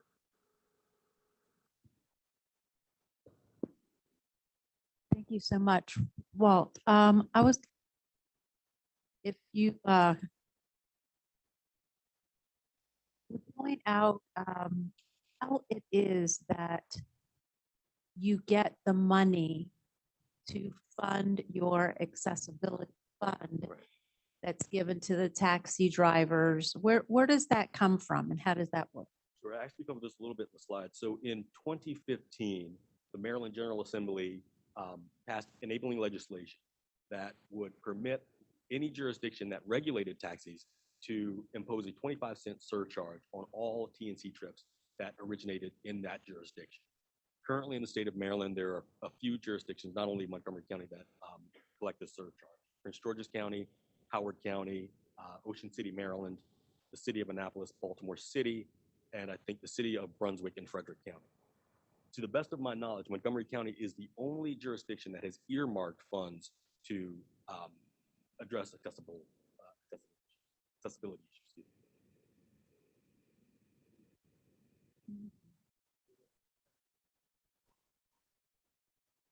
Does that surcharge applies to non accessible taxi cab, any vehicles? It applies to any TNC trip that takes place in the Right. Okay. Thank you. I have a question. So this is a county surcharge or state? It's a county surcharge. Well, so the money goes to the state and the state then allocates the money to us. So how has that been guaranteed in law that money has to go to that? Because I can tell you from experience in California, we do surcharges all the time on stuff. And it always seems the same amount of money comes in and the state just removes that money and goes back. So in Montgomery County, we have a bill 3315, which established kind of the mechanism of how we collect the money. We get this 25 cents, and then what do we do with it? And we allocate it for 3 targeted populations: individuals who are disabled, seniors, as well as individuals with limited incomes. And that tends to come together kind of on the Venn diagram of service, right? So the local legislation actually is what gives us the authority to kind of direct those funds out. And the state just provides us with the funds. So I'm not sure if I'm answering your question, but let me know if you need. Well, I'm just, because we all know how taxes work. Sure. So we say like, we're going to put a surcharge on a road. Right. And then the state removes the money that they were already spending on the road and the road doesn't get any more money. They just use that money. So I'm asking how you guys guaranteed that? And is there language that guarantees that goes to that without any other money being removed from anywhere else? Okay, so the state provides us with money. The bill actually allows us to distribute the money that way for those targeted populations. There was another bill because these kind of novel programs aren't linear, right? So how are you protecting that money to go to where it's supposed to go to? That is my concern. That is through Bill 3350, where the law states it has to serve these. So, but any time the legislator could come back or the assembly in Maryland could come back and say, we're going to spend that money elsewhere. No. So no. Well, so that they could not. No, this money has to go for transportation. When it goes out, it has to go for transportation services, and we passed the law that allows it to go to these target populations. So that money is earmarked for transportation in the act. And the reason I'm asking is, how do we do this in other states to protect that? In California, it seems to be the only way we ever can do it is it's got to be a constitutional amendment. The only time it gets protected. So that's just the concern. Yeah.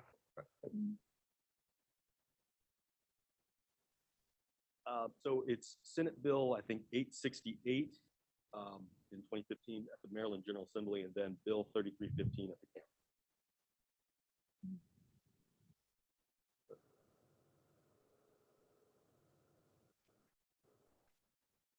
Did we just jump into your slideshow and just? Life happens. It's all right. No, I think that one of the things that really struck me when I was doing the research, and it's very, what we wrote in the report is very detailed, and it detailed the history of what you went through and the state law and the local law. And then when we met with your team in Montgomery County, you shared all the additional information. It was really a unique situation, because I've heard a lot of other jurisdictions say, yes, we can get money from the state, but we don't designate it to go to accessible transportation. We could, but we don't. And so you do. And because you do, and you have committed to that, I love the fact that you have given incentives to taxi drivers that are pretty substantial to drive the cars, to get the cars. Can you tell us a little bit about that? Certainly, we currently offer a up to $45,000 reimbursement for the purchase or retrofit of a taxi cab. We also provide $20 per wave trip, and we provide 40 cents per mile driven while in service from point of pickup to the point of drop off for any passenger. So that allows just the waves to be on the road more, and it addresses any type of mechanical issues that come up through the daily wear. We also allow a few reimbursements for licensing, which is important in the sense that you could have something called a passenger vehicle license. It's a little bit getting too much. You have a passenger vehicle license that is associated with the vehicle. So you can have a traditional sedan on a particular PVL, passenger vehicle, and you can convert that to a wave.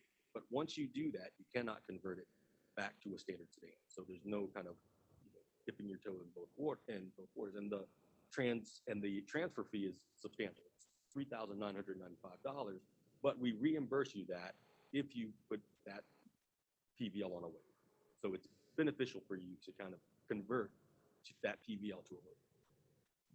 I can say that in the research on other localities, one of the most successful things we have found is to provide incentives like Montgomery County is doing, but meaningful incentives to allow people to either convert a van to be wave accessible or a wave, to ramp it, to put in the securement devices, and whatever else is needed to help them with costs, to help them in any way they can to get these on the road, but also to keep them on the road, because we find that in some jurisdictions, there are some waves, some taxi waves, but they sit unused because the drivers simply can't afford to keep them running. And there's a lot behind this, and a lot of this is explained in the report. There's a lot to this story. But what we're pointing out today is just the success of Montgomery County. And I think a lot of that has to do with the incentives that you're offering, and that this is money that you absolutely have designated for this and that you have kept up with. I know that earlier John said something about how we often find ourselves calling a taxi in the evening and we can't find one. And you told us something very interesting in our interview about why that is. And we also heard that from DC. It's about not being able to control private independent contractors. Can you say something about that? What is the reason why it's so hard to find a taxi in the evening or at night? Sure. So, and this somewhat to Mr. Morris's point too, it does go to the quality versus quantity of life type of thought for many drivers. So all drivers actually are independent contractors. So when they knock off at 5, if they want to knock off at 5, they knock off at 5. And part of kind of anecdotally, when we talk to them, like, hey, well, why do you knock off at 5? And they'll say, well, there are no doctor's offices open after a certain hour. And we're saying, well, hey, bars, restaurants, nightlife, nighttime economy, all that stuff is open. So we have a lot of quality of life things that we want to make sure that residents who are disabled can get out and go out and do. So we're actually looking to increase the meter rate for taxi cabs in the coming months. And one of the things that we've added was an additional kind of surcharge on the customer, unfortunately, that would encourage nighttime service, right? So the driver gets a little bit extra if he works at night. Not too much, but just enough to One more little thing, and I'll let you go. I feel like I'm hogging all the airtime here, but when we talk about the fee that is charged on the rides that go to this fund, those fees are attached to Uber and Lyft rides, correct? Correct. not on taxi rides? Correct. Okay, so Uber and Lyft are that, all those pennies that are coming from each of those rides are going into this fund, and then it's coming back and helping the taxi cab industry to survive and to be able to supply increased wave transportation for wheelchair users. Correct. Yes. Can I say one more thing? I gotta acknowledge this because all of my experience and all of my years of doing this, I always say this come down to people who just want to make a difference, decision makers who just want to make a difference and can do the work. And so I want to acknowledge that you all are doing that. Thank you very much. I appreciate Yes, very much so. And that's why we're very, very happy to find you as a bright spot. And so thank you so very much for coming today. Okay, so next, in the report,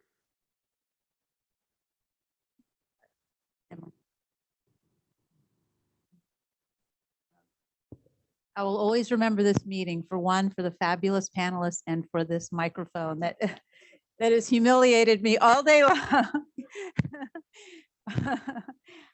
Okay, so another bright spot that we found in our research was microtransit.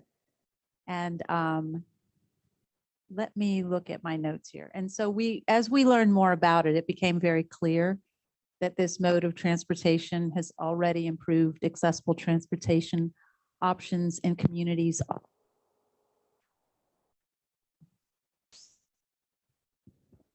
It is unique, on-demand transportation model that is growing, and we consider it a very bright spot and a hopeful spot for the future, today and the future. The company is called VIA, and we describe it in our report. We encourage you to look them up. I'm very, very happy to introduce you to another panelist, Aparna Paladugu, Vice President of Public Policy and Government Affairs for VIA, who will talk about what microtransit is and give us some example of their projects. And Aparna, welcome. Thank you. Good morning. It's wonderful to be here. Thank you to the other panelists. Thank you to all of you at NCD for inviting us to be here.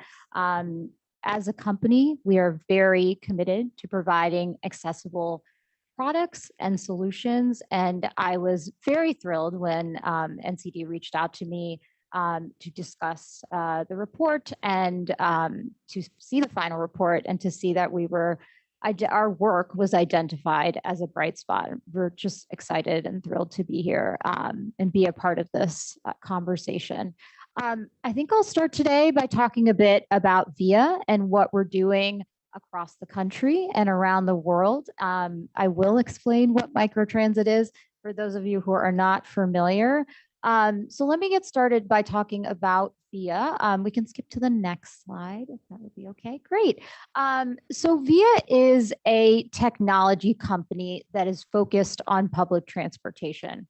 We've been around for about 13 years, and we have been working to really help communities across the country improve their public transit. So we work with over 650 transit agencies, cities, county governments, state DOTs, school districts, any type of public agency or public entity who can use our software or our operational services, we work with. And we can move to the next slide. So this slide shows what capabilities VIA can provide. So we're really an end-to-end for public transit. We can provide transit planners with the ability to plan out their networks and really schedule, all of those rides. Microtransit and paratransit, which I'll talk about in a minute, that on-demand dynamic routing capability that's discussed a little bit in the report is definitely something that's cutting edge technology that we work on at VIA. And of course, we're focused on journey planning, helping riders get from point A to point B.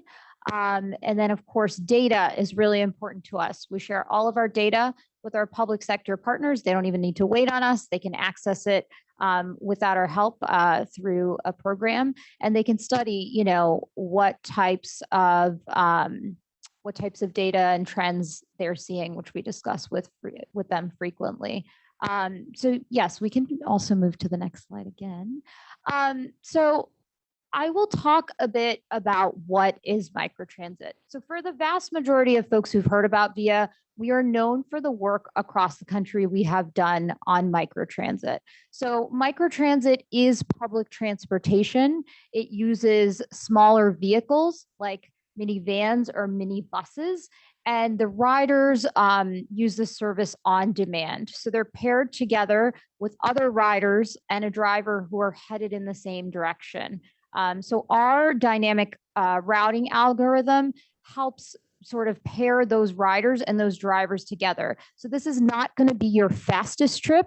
This is going to be the most efficient ride. So we work to make sure these vehicles are efficiently traveling through the area they are serving. We work with that local public transit agency or city that's launching this service to make these tailored to the local community. So some services, we work in urban, suburban, and rural communities. So some of these services are really focused on that first and last mile.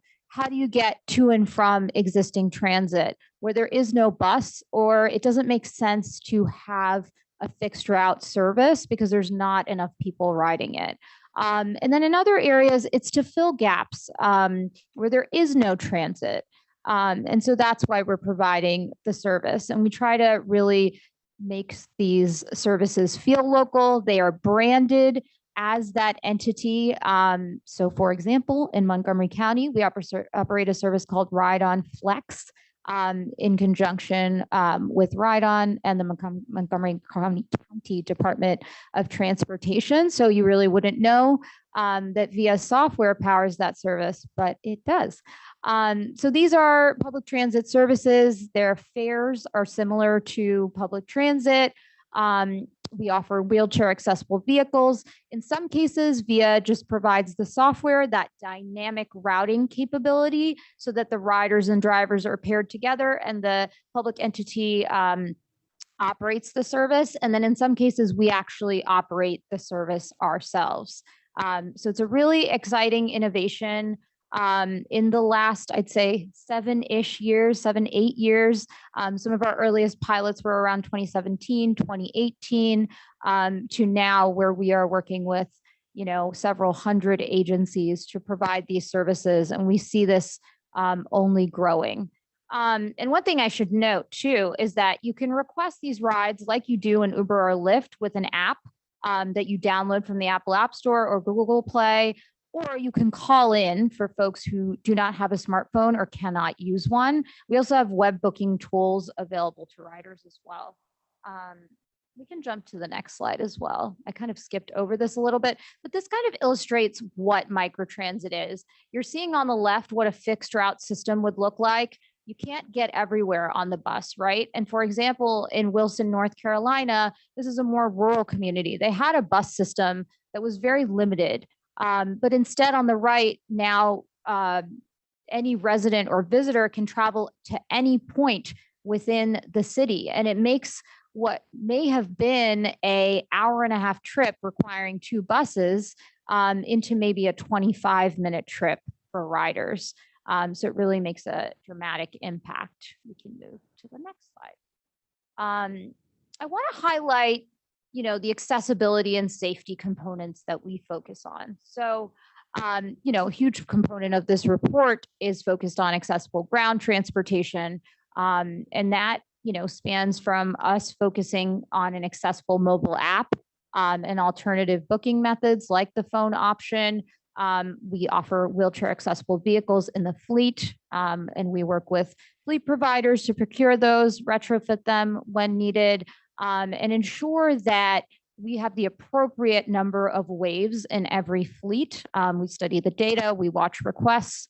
We want to make sure that the wait times are similar for riders and that wheelchair riders are receiving the vehicles they need to travel around in a reasonable time frame. We also offer alternative payment options if riders are unbanked, whether that's cash or we use vouchers that can be purchased at local entities if the locality in that area, the regulations don't allow us to use cash. And then, of course, safety is hugely important to us. We follow all federal transit requirements for safety, including drug and alcohol testing. We have a robust safety and training program for our drivers so that they are trained to, provide these services and to work with customers who have accessibility needs. So that's another component of our work. I'd love to give a few examples of how this works. I'll try not to take too long here. But the first example, we can switch to the next slide, is in Jersey City, New Jersey. So Jersey City, as many of you may know, is a pretty urban area. It's right outside New York City. It has a lot of great transportation. There's PATH, there's New Jersey Transit, there's lots of ways to get to Jersey City. I'm sorry. I actually we're on Arlington. I apologize. I didn't mention earlier, but I am visually impaired, so I'm kind of, doing this. I can't actually see the screen, so doing this a little bit off memory. So apologize. I will move to Arlington. So Arlington, Texas is a mid-sized city in Texas of about 300,000 to 400,000 people. Previously, they had very limited public transit. They were one of the first adopters of the VIA microtransit idea. You can see the vehicle in the top right of the screen. And that's typically how the vehicles look. They are minivans or mini buses. And Arlington launched their first pilot in 2017 with VIA in just a small part of the city. Over time, it has expanded. So we are now the only public transit and the entire public transit provider for the city of Arlington. So you can go anywhere in the city in a VIA Arlington vehicle. We've seen tremendous results here. A lot of folks accessing healthcare, jobs, educational opportunities, getting to the grocery store, really important life activities. And we've had just this March, we reached the big milestone of 3 million rides in Arlington. We view this as kind of one of our earliest and most successful partnerships. It also illustrates how an area that has very limited transit can really provide a accessible, effective transit solution for its residents. Now we can move to Jersey City. Apologize for that. So as I mentioned, Jersey City is a lot more dense, a lot more urban than Arlington. We started working with Jersey City in 2020. The mayor was concerned about some cuts that New Jersey Transit was making to their bus routes in Jersey City. And as you can see in that map, sort of in the center right of the screen, there's an outer zone and an inner zone for our service in Jersey City. The inner zone, the central area, is where all of the transit currently is. So we have PATH, NJT, a lot of there's light rail that leaves from there. But that outer area is where there is a lack of transit. So a lot of folks were struggling to come in from that outer area to the downtown area. There are a lot of folks who are seniors, who are low income, who have accessibility needs, who have really been able to access the service. And just to illustrate, in Jersey City, fares range from $2 to $3. $3 is the standard cost. $2 is the discounted rate if you're low income, over the age of 65, I believe. And there's a few other concessions that you need to get approved by the city. So this is really truly similar to a public transit service. We work to complement the existing fixed route, get people to it. We work to make sure that we're filling in gaps where they do exist. And we can move to the next slide as well. I wanted to highlight a little bit just the impact we are having in terms of people being able to get from point A to point B. You'll see some rider quotes on the right and some stats on the screen that help illustrate this. The vast majority of riders don't own a personal vehicle. Many are, really just trying to get around, and they struggled before this service.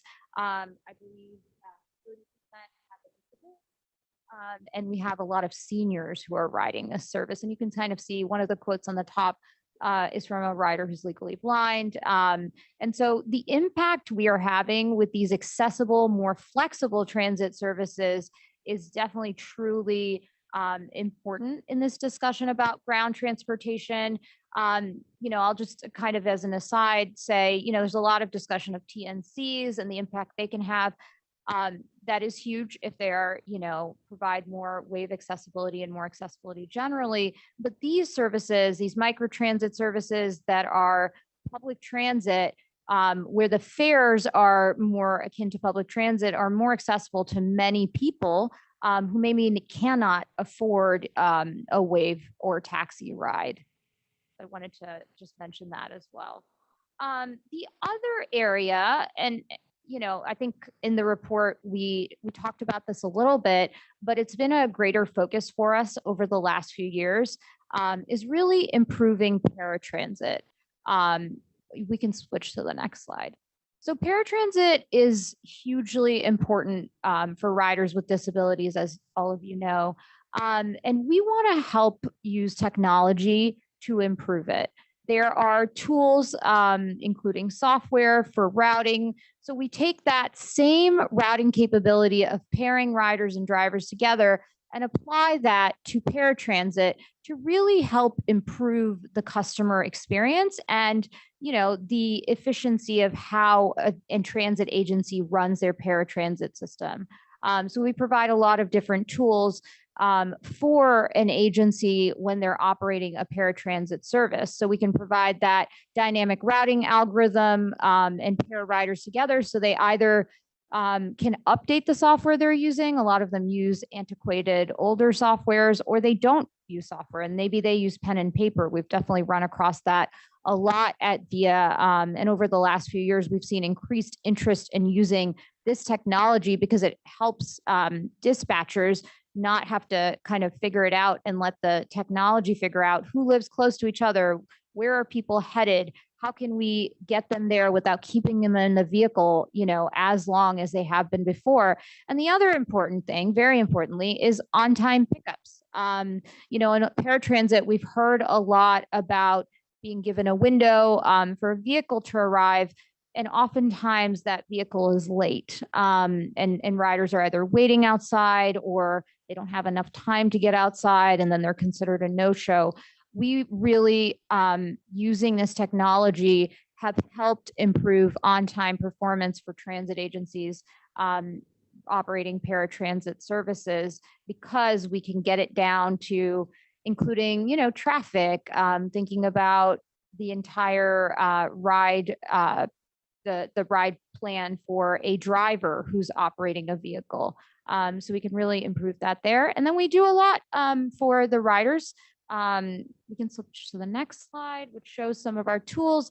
Obviously, apps are really important. They can help riders not have to call in if you don't want to and you'd rather book on the app. We also offer web booking portals because sometimes app accessibility can be challenging for some people. So we want to make sure that if you're using a screen reader or if you just rather prefer to use the internet, you can do that. Obviously, the phone booking option continues. And then we've recently launched more caregiver functions. We know a lot of caregivers are involved in paratransit. And so we want to make sure they're able to book and track rides for customers and know that the person is has a ride booked, is on the way, and when they'll be arriving so they can plan for that. So that's another important component in paratransit. And move to the next slide. So I wanted to talk through a few paratransit examples as well. In 2020 in Green Bay, Wisconsin, they brought us in to help with improve their paratransit system.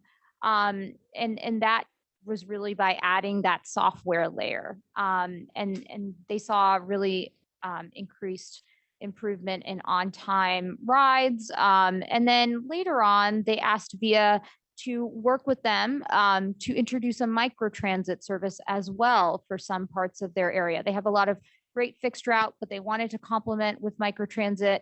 And what we did, and this is a little bit innovative, is really commingle the microtransit and paratransit rides so that riders who are in paratransit or in microtransit can be in the same vehicles, just to improve that vehicle efficiency and that driver efficiency. If someone is in the same area, they can pick up a microtransit and a paratransit passenger. And this helped bring about a lot of efficiency gains for the transit agency overall, whether that's in terms of the costs of the drivers or the vehicles, or just overall how much they're spending. So that's one good example. The next example is in Suffolk County, New York. Yeah, perfect. In Suffolk County, it's a large area with a very large paratransit service. So they began using VIA software about a year ago and saw some really dramatic improvements. It was definitely a tougher project for us because it's such a large geographic area that we really had to think a little bit creatively about how do we get folks, across the entire county in an efficient and quick manner. The technology, has to really service that. So we did see some great gains, as you can see, increase in trip volume. People are seeing that, paratransit is arriving on time. The routes are, much better than before because they're being done with cutting edge software. So people are trying to use paratransit more. It's reliable. You can see the increase in on-time performance and the decrease in average time on the bus and a decrease in average trip distance. That means that software is making really smart decisions and not taking people further than they need to. And then the next slide, and this has meant that we see a reduction in no-shows, a reduction in complaints, and a really high rating for the transit agency on how they're operating paratransit. So yeah, that kind of gives you all an overview of the work we're doing at VIA. In addition, we do a lot of work in school transportation. We are working with autonomous vehicle providers to have them become part of our public transit offering. So in that example in Arlington, Texas, we did include autonomous vehicles with a safety driver in one part of the city. And that was a 3-year pilot that just concluded, and it was highly successful. So if you were in that zone, you could actually receive a proposal to take an autonomous vehicle and say yes or no. And so we're hoping to encourage more transit agencies and public agencies to start incorporating autonomous vehicles into the fleets as well. I just want to state that one of the most important things for us is really improving transit in all of the areas across the country, whether that's urban, where you would traditionally think there is good transit, but that accessibility, as we've discussed today, may not be there, or there just are gaps in certain areas. And whether that's in a suburban or rural area. I didn't give you guys a highly rural example, but we have worked in many rural areas, including Indian reservations. So we've worked with tribes to really improve the transportation on their reservations. We've worked in areas that have limited access to broadband. So our technology, our drivers have to stop at certain places where they can get Wi-Fi and update their sort of driver plan. So we are using a lot of cutting edge technology to improve public transit overall and then make it more accessible. So we were thrilled, as I mentioned, to be a part of this report and to be identified as a bright spot. We are just seeing, since we've spoken with NCD and in the time that the report was written, just increased interest, increased excitement about microtransit across the country, and increased interest in the paratransit technology as well. And so we're really heartened to that fact, and we hope to continue to work. There's a lot of people in this room that I've met and some that I hope to chat with. And we want to continue as a company innovating, especially in the area of accessibility. So, this report is really important to that, as are the conversations we're having today to really understand what's needed out there for individuals with disabilities. And so we want to continue to engage on that front. And the recommendations identified in this report, one of the things was really thinking about microtransit and how do we provide enough funding from public entities, whether that's federal, state, or local, to ensure these services keep running is a critical one. So thank you all, and happy to answer any questions you might have about VIA or any of the recommendations that are focused on microtransit or paratransit.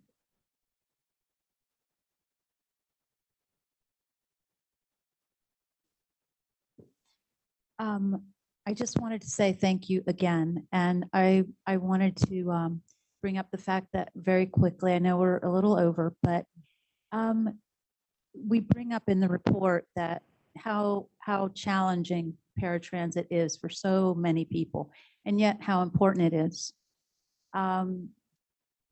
So a lot of the complaints were about long wait times, having to reserve in advance, the no-shows, the trying to wait after work to be picked up, waiting before you left work to get picked up, not knowing when you would arrive because you would have to share that ride with a lot of other people. And it sounds like what VIA does through your technology is like route people that are all going in the same direction or close to the same direction, so that you're not driving all the way around the city and then ending up at work, an hour late, or having to go in an hour early so that everybody else can work on that, right?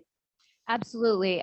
You can let us know if there's a time you want to leave or a time you need to arrive by. And then we can obviously factor that in. We always ask people to have a little buffer, of course, maybe like 15, 20 minutes, just never know. But one of the things I think that's important that I didn't mention is that we really want to see paratransit continue to improve and to provide more same day and on-demand rides, because typically and historically it does not. So that's a huge challenge for riders. And we want to see more of that, the ability for people to rely on it. I know making a stop has been something important that I've heard from the community, being able to, stop at the grocery store and then get home. Well, ideally, you wouldn't even need to book a ride with the stop. You would just book 2 rides and they would reliably show up for you. Right. And the last thing I want to say is, and just to point out, this is on demand. It isn't having to reserve 24 hours in advance. So in microtransit, yes, it's all on demand. It's always on demand. In paratransit, some of the agencies we work with are still doing pre-scheduled rides, and their first sort of foray into using our technology is that they still want to pre-schedule, but they want that dynamic routing capability, so they can improve the pairing of the riders with the drivers and make sure those route efficiency is optimized. But some agencies are starting to do same day rides. They're doing on-demand rides. We're starting to see some of that come through now that they're seeing improved technology. And so that is our hope for the future, that more agencies will start to look at technology to be able to provide same day rides. The other thing I'd say is in some localities, there's both microtransit and paratransit. And so some riders ride the paratransit for their pre-scheduled trips and then use microtransit for same day rides. Excellent, excellent. Well, thank you so very much for coming today and talking to us about VIA and your good work.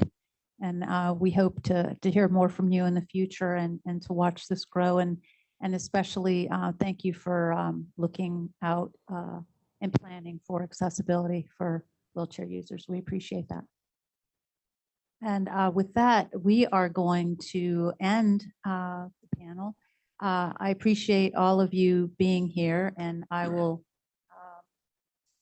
ask you if, let me catch up with you right before you leave. I'll skirt around the table and be able to say goodbye to you in person. All right. Thank you. Great panel. I think this, I mean, I think we're doing good work and only by talking and getting this going. I have some other questions, mostly for the NCD team that we'll address. And I think there's some add-ons to our transportation study that maybe we need to look at, that just some thoughts that occurred. So we'll get the whole council involved in that. But thank you to the panelists that are here. Really appreciate your time to spend with us. And with that, we are headed for lunch. Our lunch break, we were originally scheduled for 11:35 to end and then be back at 1. We're going to try to pick up probably about 1:10. So if you'll be back, that'd be great. Thank you. We are suspended.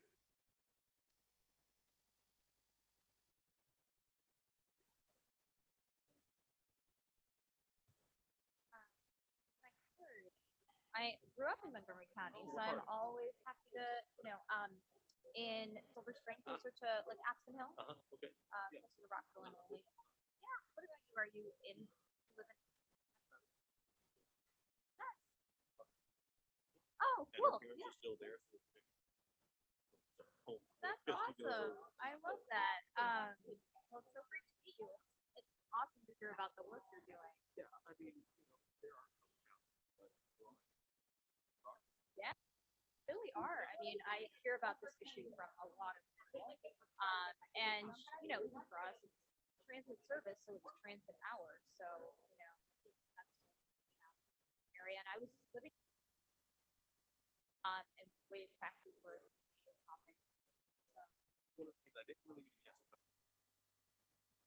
Ah. I think that's what Yeah. people are talking about giving the time. Yep. If you're not. Yeah, absolutely. So we launched like a product in San Francisco. It's called Fog City Access. It's through the Access for All program in California. It's basically a consumer wave service. Very interesting. We just launched it in March, I believe. And so it's funded through that state money, and I think the money comes from some kind of similar to you guys. Hi, thank you. Yes, absolutely. I'll give you my card. I'd love to keep in touch. Did you say you're from California? I'm from Bakersfield. Oh, Yeah. nice. So Okay. I'm not sure if you guys are working with. We were working with them for a while, and then I don't know what the latest is. I feel like there was a whole thing where they wanted to work with Uber instead of us to do. Oh, really? That's okay. Yeah.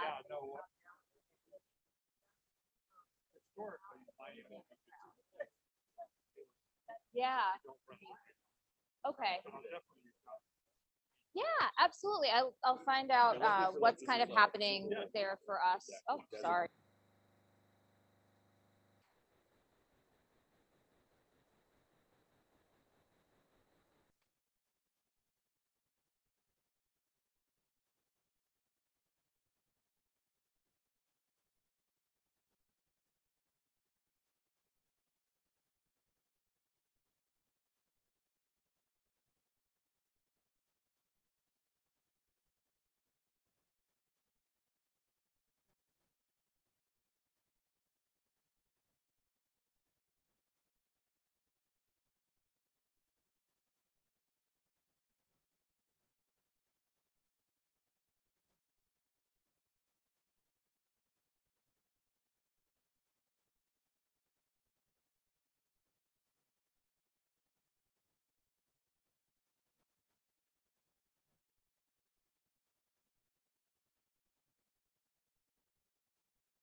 if anybody's there. I guess I'm not on mute then. I guess not. I will ask. Huh? Talk into it. Say hello. See who's there. Hello,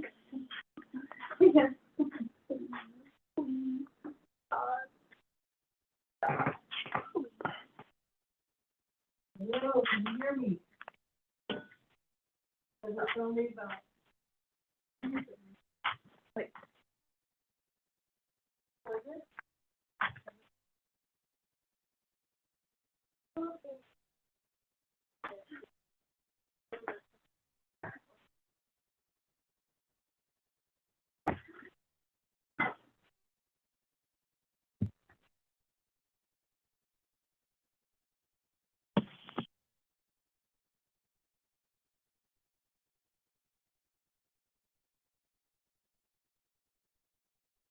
I'll go until I get on the meeting.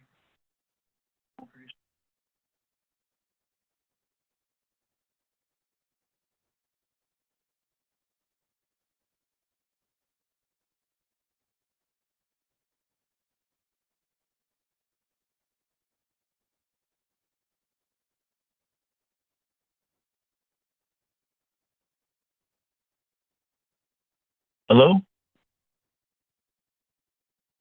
Hello?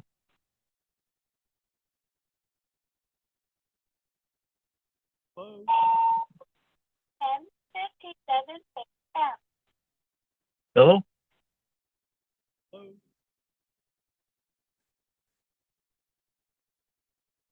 Hello, can you hear me?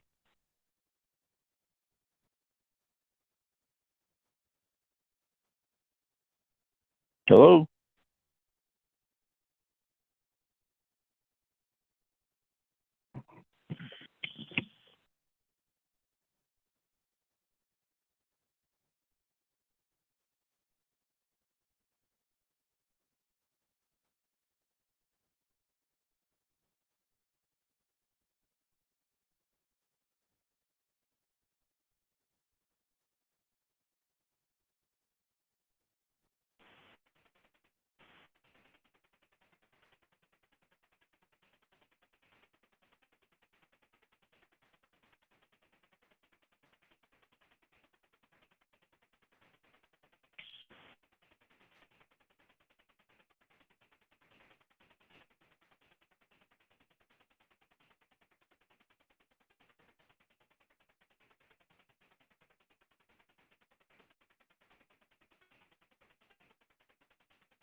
It's 7 o'clock a.m.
Hello? Hey, Husky, we hear you. We will be back here in about 10 minutes. Okay, sir, thanks. All right. And I'm muted. We got you too, Sasha.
No, she said about 5 minutes.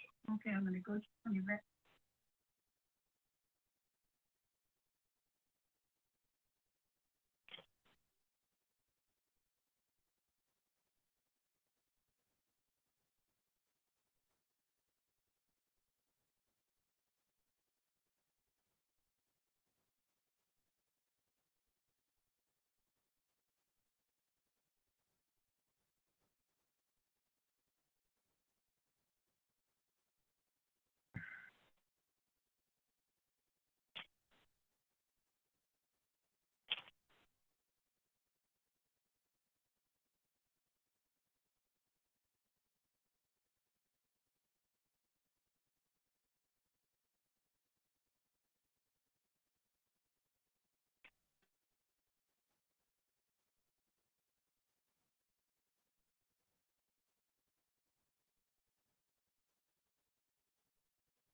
All right, Nick, are we ready?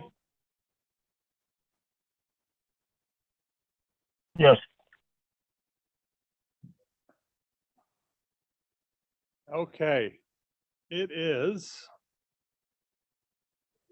10 after 1, and I think we'll go ahead and get this started again, and we'll call the meeting back to order.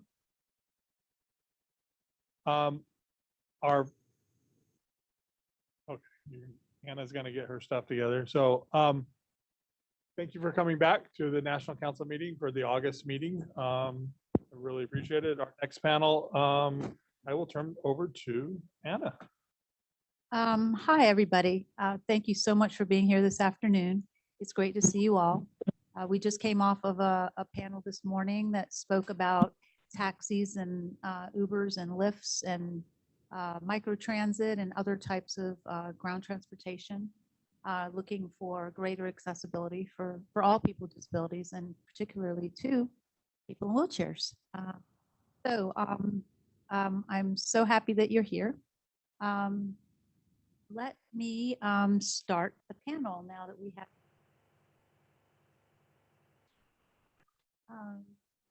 So this afternoon's panel focuses on autonomous vehicles, AVs, where we are now and the future outlook for serving people with disabilities. For a long time, it has been said that autonomous vehicles would be a game changer for people who cannot drive or cannot drive due to a disability, allowing greater participation in community life, greater opportunities for employment, and general independence. But it's not a given that AVs will be accessible to all people. This can only happen if they are designed for accessibility for people with disabilities, and that would include wheelchair accessibility. So to begin, let's watch a brief video of a wheelchair accessible autonomous vehicle that was created from the ground up by General Motors Cruise Division. And although GM stopped work on this vehicle, we are using it as an example of what can be done when private industry works towards designing transportation that's inclusive.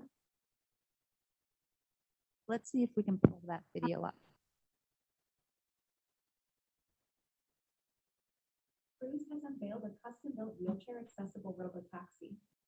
The prototype, named Cruise Wave, is set to undergo closed course testing starting in October. Developed in collaboration with GM, Broadability, and Constraint, this vehicle marks a significant milestone in providing inclusive transportation solutions. The Cruise Wave is the culmination of 3 years of meticulous design, development, and testing. Taking inspiration from the purpose-built Origin vehicle, the prototype showcases remarkable features tailored for a seamless wheelchair-accessible experience. In its initial iteration, the Cruise Wave will be capable of accommodating popular wheelchair models such as the Promobile M Series, Quantum Q6 Edge, and SM Quickie Q500, 700M and Q7 chairs. However, manual wheelchair users may require a companion to secure the straps effectively. Cruise acknowledges that this is only the first generation of the vehicle and aims to work closely with the disability community to expand accessibility in future iterations. Prior to commercial operation, the Cruise Wave, like the Origin vehicle, must overcome significant regulatory challenges. Cruise and GM have filed a petition with the National Highway Traffic Safety Administration to produce purpose-built autonomous vehicles without traditional controls, such as steering wheels or pedals. While NHTSA has not yet made a decision on the petition, but the company is on track to receive regulatory approval. It is worth noting that federal safety regulators are expected to introduce new rulemaking in September, which can shape the future of autonomous vehicles like Cruise's Origin and Amazon's Soaks. If implemented, these regulations would pave the way for widespread adoption of innovative transportation solutions. Great, thank you. It's also an example of when we use the word purpose-built vehicles a lot in AV talk, and I think a lot of people don't understand what that means, and we'll talk about that a little bit more later, but this is an example of a vehicle that was built with the purpose of being accessible from the ground up. So right now, the United States and the world is experiencing a surge of research and development in automated driving technologies, and fully autonomous robotaxis are providing public rides today in select cities across the states. and many states allow AV testing now. NCD found in our research that currently there are no wheelchair accessible vehicles in the robotaxi fleets that are in operation. We did identify GM's Cruise, and we were sad to see that it had that they had paused production on that. We hope that we would see something more like that again in the future. AVs like robotaxis are not a thing of the future. They are here, they are now, and this is only going to grow and become more common in communities across the United States. And they are on their way to becoming another convenient, on-demand transportation option for everyone. We hope that they will include people with wheelchairs.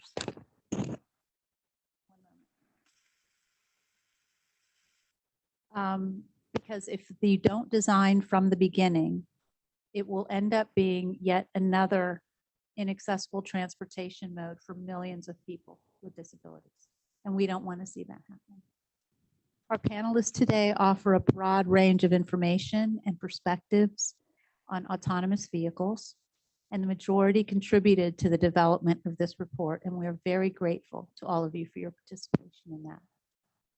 To preface our first presenter, NCD has been advising on employment of people with disabilities for a very long time. The workforce participation rate of people with disabilities has remained stubbornly low over the years in comparison to workers without disabilities. And it's a big issue. And it's one where access to transportation plays a big role. The better the transportation that all people have, the more access to employment opportunities that they will have. So let me introduce our first panelist, Elizabeth Lehman. She's the Director of Health Wellness Innovations at the National Disability Institute. And she is here to discuss an NDI study on the potential impacts on the nation if all AVs were accessible. This report is discussed in our report, and we believe it has fascinating results. Thank you so much, Liz, and feel free to start when you're ready. All right, let's see how this mic goes. Cool. Everyone can hear me? Yes. Very good. Thank you, Anna, and thank you to everyone else on the council for having me. As you said, I'm Elizabeth Lehman. I also go by Liz, if that's easier. And I'm the Director of Health and Wealth Innovations at National Disability Institute, or NDI. NDI is a national nonprofit. Ooh, I see what you're talking about, Anna. Goes in and out. Sorry, y'all. I know. It is a national nonprofit focused on economic empowerment for people with disabilities and their families. What's the trick? Okay, we'll keep working on it. Back up. Is that better or worse? Okay, sorry y'all, bear with me. So NDI focuses on economic empowerment, and today I'm going to talk a bit about the potential economic impacts of AVs or autonomous vehicles in terms of disability employment. But first, I would like to offer a disclaimer. And for those of you who cannot see, I have a picture here of a very sad service dog in the back of a trunk. I will say no animals were harmed in the making of this PowerPoint.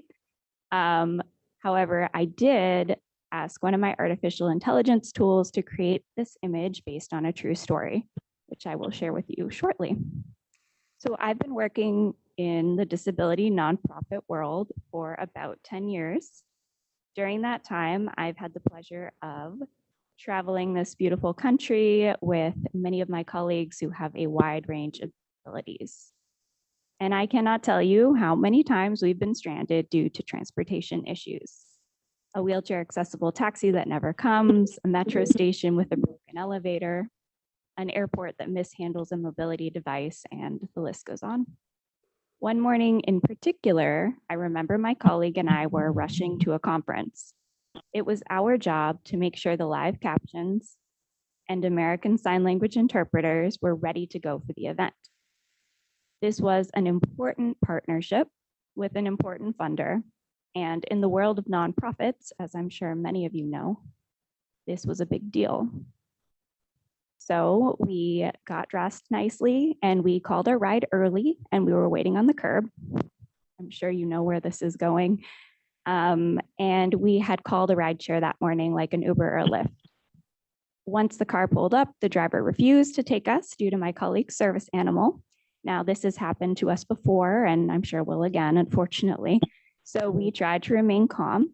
However, this particular driver insisted repeatedly that the only way we could get into his car is if we put the dog in the trunk. And no, we did not put the dog in the trunk.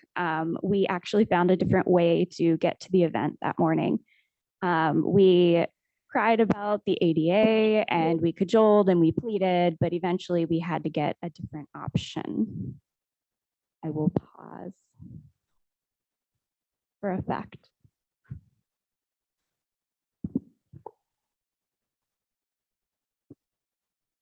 Is that any better? Maybe I'll have to be a little taller for this mic. Thank you. And so we did eventually get to the event, but we were late. And the person who was in charge was not happy with us, the funder, the partner we had wanted so badly to impress. And perhaps then you can all imagine why we were so excited when a few years later, that same colleague and I who had been stranded were approached by Cruise to do some research on what access to on-demand and fully accessible AVs would mean for the disability community. Now, when we say fully accessible, I will let the rest of the panelists describe what they mean by that. And today I will focus on distilling some of the research we did for you all today. And while we did not disaggregate by disability type in this research, I will do my best to point out a few mobility specific insights. Next slide, please. As I mentioned, my colleagues and I already had plenty of firsthand and anecdotal stories of struggles with transportation, but we also wanted to understand the bigger picture.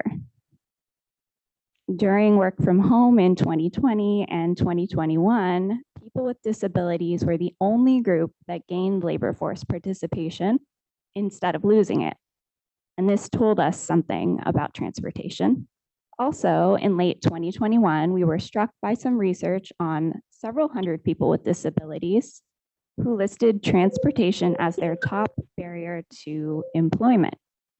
So in early 2022, when we began our research in earnest, people with disabilities had a notably lower workforce participation rate, as Anna said, and nearly double the unemployment rate of their non-disabled peers. On the screen, we have two graphs. The one on the left is unemployment rate with people with disabilities at 10% and their non-disabled peers at 5%. And the graph on the right is labor force participation rate with people with a disability at 21% and people without a disability at 67%. Now, this is a snapshot using 2021 data. However, the stats have not greatly shifted since then. And as has been said before, we are more than 30 years after the ADA. This really should not be the case. So the fact that a new accessible type of transportation like AVs could possibly get more people with disabilities to work was something we were excited to learn about.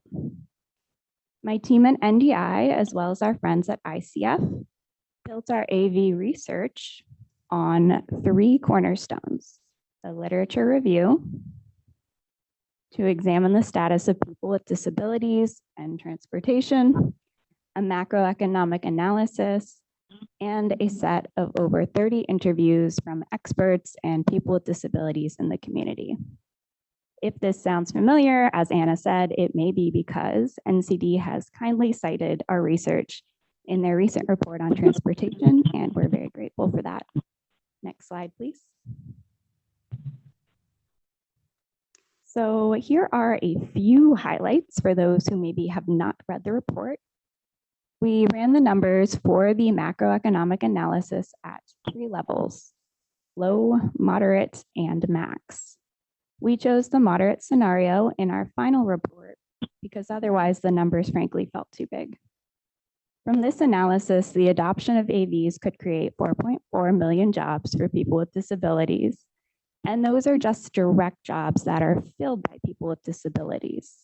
This number did not include the indirect jobs, which are upstream, such as manufacturing jobs needed to make school supplies for new teachers, or the induced jobs, which are downstream, like the grocery store clerks or coffee shop baristas, whose jobs are supported by the spending of people with disabilities in the workforce.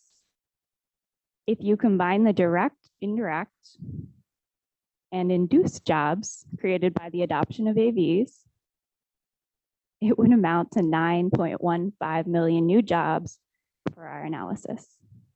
I think the microphone doesn't believe me either. Can you still hear me? Okay, good.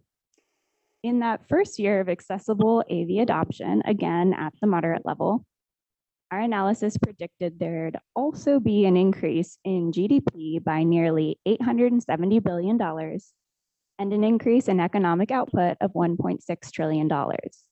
As a quick aside, GDP for us was the value added, which was output minus the intermediate inputs, while output was the final value of all products produced in the country. So not only would access to accessible AVs mean new jobs for people with disabilities and their communities, but it would also mean more financial success for the US as a whole.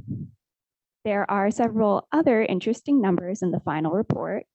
As you can probably see on the screen, we have several hovered around this image of the wave origin. And I invite you to check it out online if you're curious about numbers. I know some folks are probably numbers people. And you can find them under the report section on our website, nationaldisabilityinstitute.org. In the meantime, though, I'd also like to talk about a few of our qualitative findings. In addition to running the economic analysis, we spoke to more than 30 interviewees to hear their lived experiences. These interviewees ranged from young entrepreneurs with mobility disabilities and veterans with disabilities to Fortune 500 employers and transportation experts and aging Americans. The 5 main themes we found in those interviews were that access to accessible AVs would lead to an increase in employment, entrepreneurship, personal safety, independence, and access to healthcare. Several interviewees with mobility disabilities told us that requiring a job near reliable public transportation restricted their job searches, not just to certain companies and roles, but also to certain cities, barring them from accepting otherwise favorable job offers and even promotions. For many interviewees, owning and operating a modified vehicle was not an option due to physical or monetary constraints. Several mentioned that paratransit services were nearly impossible to use for unplanned travel, and several others, specifically with mobility disabilities, complained that relying on friends and family for rides to job interviews, work, or conferences made them feel like emotional and financial burdens, while paying for taxis or ride shares ate into their incomes, and in the case of small business owners, into their profits.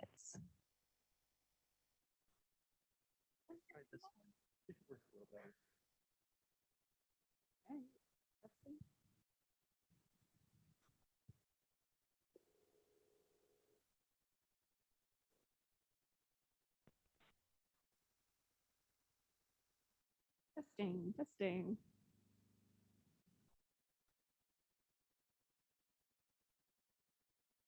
I'll tell you what.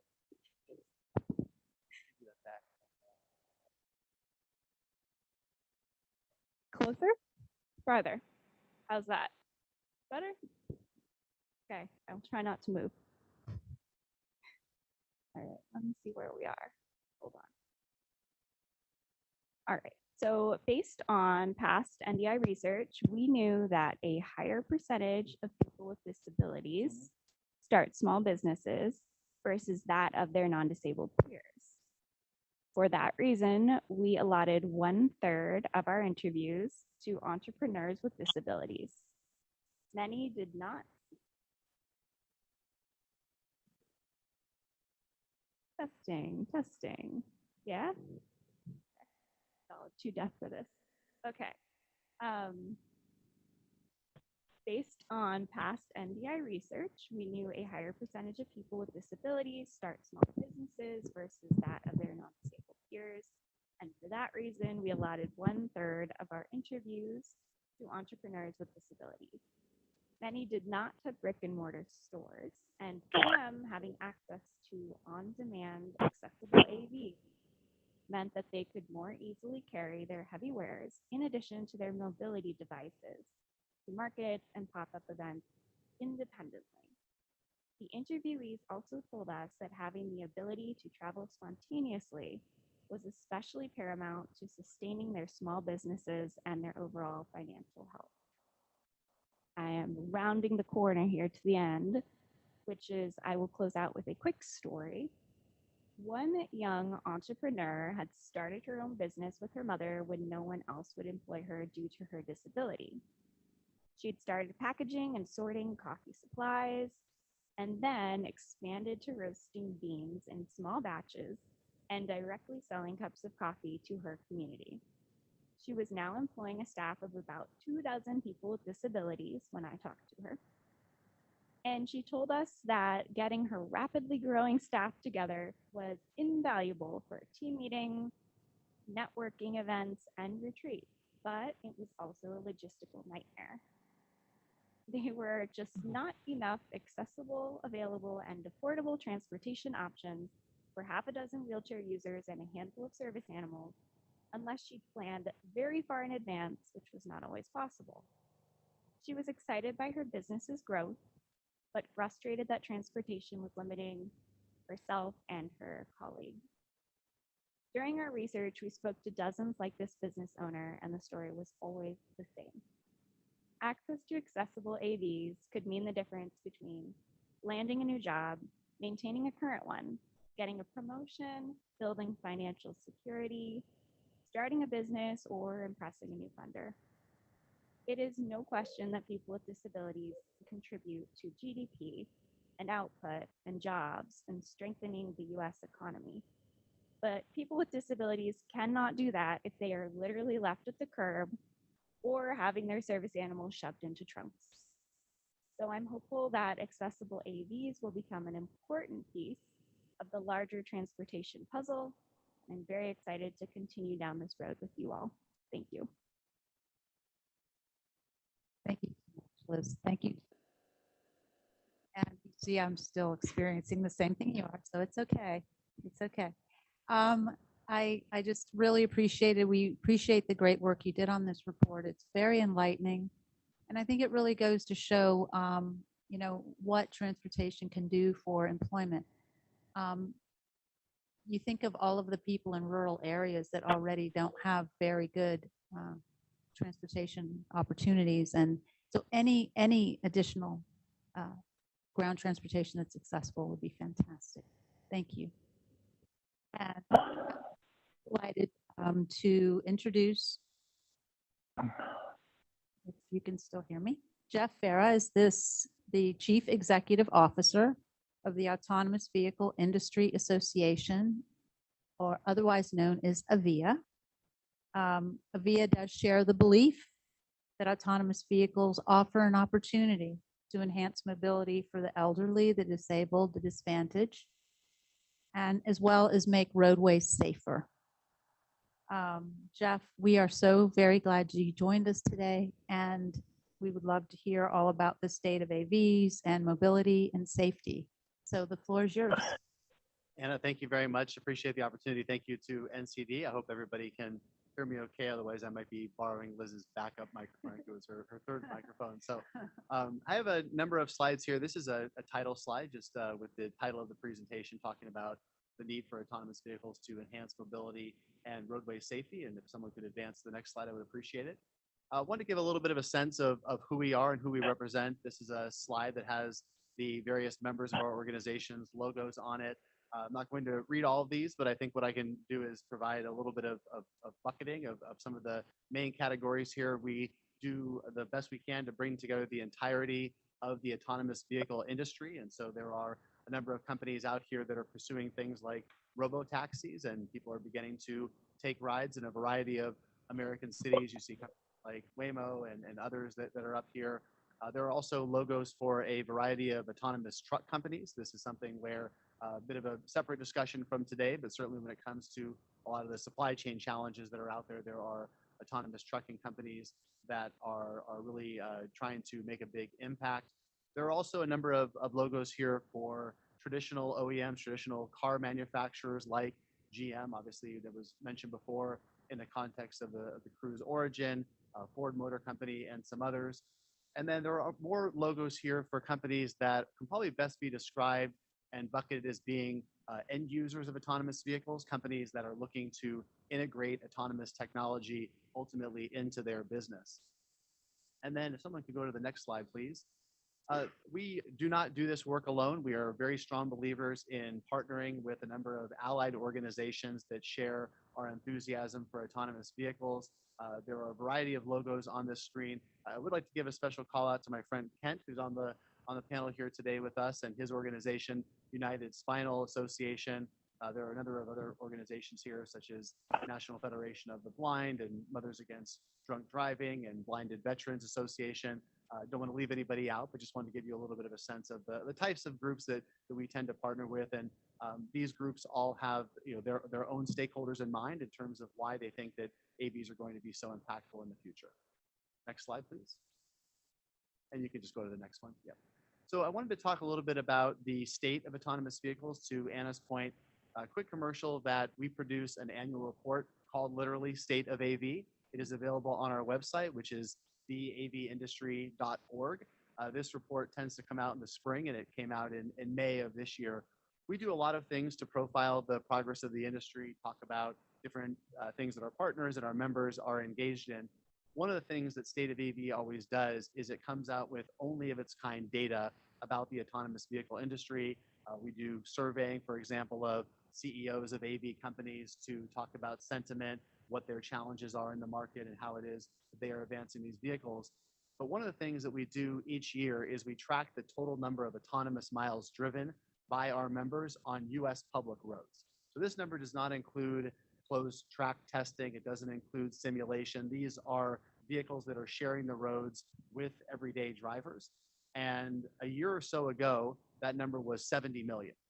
When we released it in May, it was 145 million. So think about the fact that you have an industry that's 10 to 15 years old or so, and the number of autonomous miles driven on US roads has more than doubled in just the last year. And frankly, this being August now and this number released in May, this number is already out of date. There's probably been tens of millions of additional miles that are being driven in a number of American cities. And so this is something that we are starting to see a real inflection point here in terms of a lot of the adoption and enthusiasm for these vehicles. Next slide, please. I wanted to talk a little bit about the state of where you see a lot of these vehicles. When you talk about something like a robo-taxi, obviously they are deploying very deliberately and in a variety of US cities. And if you go to places like the greater Phoenix, Arizona area, Los Angeles, San Francisco, Dallas, Austin, Atlanta, you see these robo-taxis that are already on the roads. And from our members' perspectives, they want to know that there is a regulatory regime in place in a given state. They want to make sure that they are welcome on those roads, that ultimately they are able to engage with local regulators and law enforcement and first responders. And so the good news is that we now have 26 states across the country that have passed autonomous vehicle deployment statutes. This map that is on this screen is a map of the United States, and in the color green, there are 26 states that are shaded in. They span on the western side to California and Nevada, and states in the Southwest stretch all the way across the Southwest and Southeast United States, all the way to Georgia and Florida on the eastern seaboard, and then going all the way to the north up to North Dakota And the most recent state to pass an AV deployment, the state of Montana. And so we are very excited about this progress. Obviously, we still have a lot of work to do.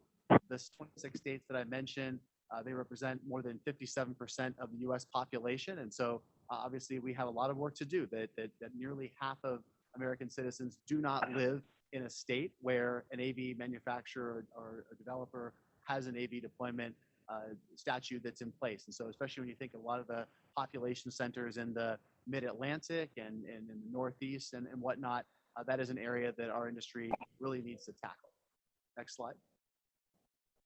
And so I wanted to talk a little bit about the need for a federal policy framework. Obviously, I touched on the fact that we have these 26 states that are in place. And so this is just a title slide that says Federal AV Framework. We can go ahead and move to the next one.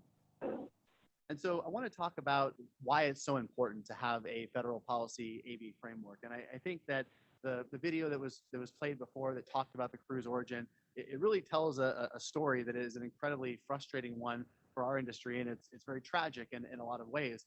And what I mean by that is that when we look out at the regulatory framework that exists in the United States, we see an incredibly strong role for state governments, but we also see an incredibly strong role for federal governments. And states are able to authorize vehicles on their roads. They're able to set up minimum insurance requirements. They're able to set up protocols for engagement with law enforcement and first responders. But only the federal government can set uniform rules as it relates to things like vehicle design, vehicle construction, and vehicle performance. And especially when you talk about the need for accessibility, the question of vehicle design is an incredibly important one. Because if you look out at the vehicles that are on the road right now, these vehicles need to be compliant with federal motor vehicle safety standards. They need to have the manual controls that were mentioned in that video at the beginning. I know they highlighted certain things like a steering wheel and a few others that were there.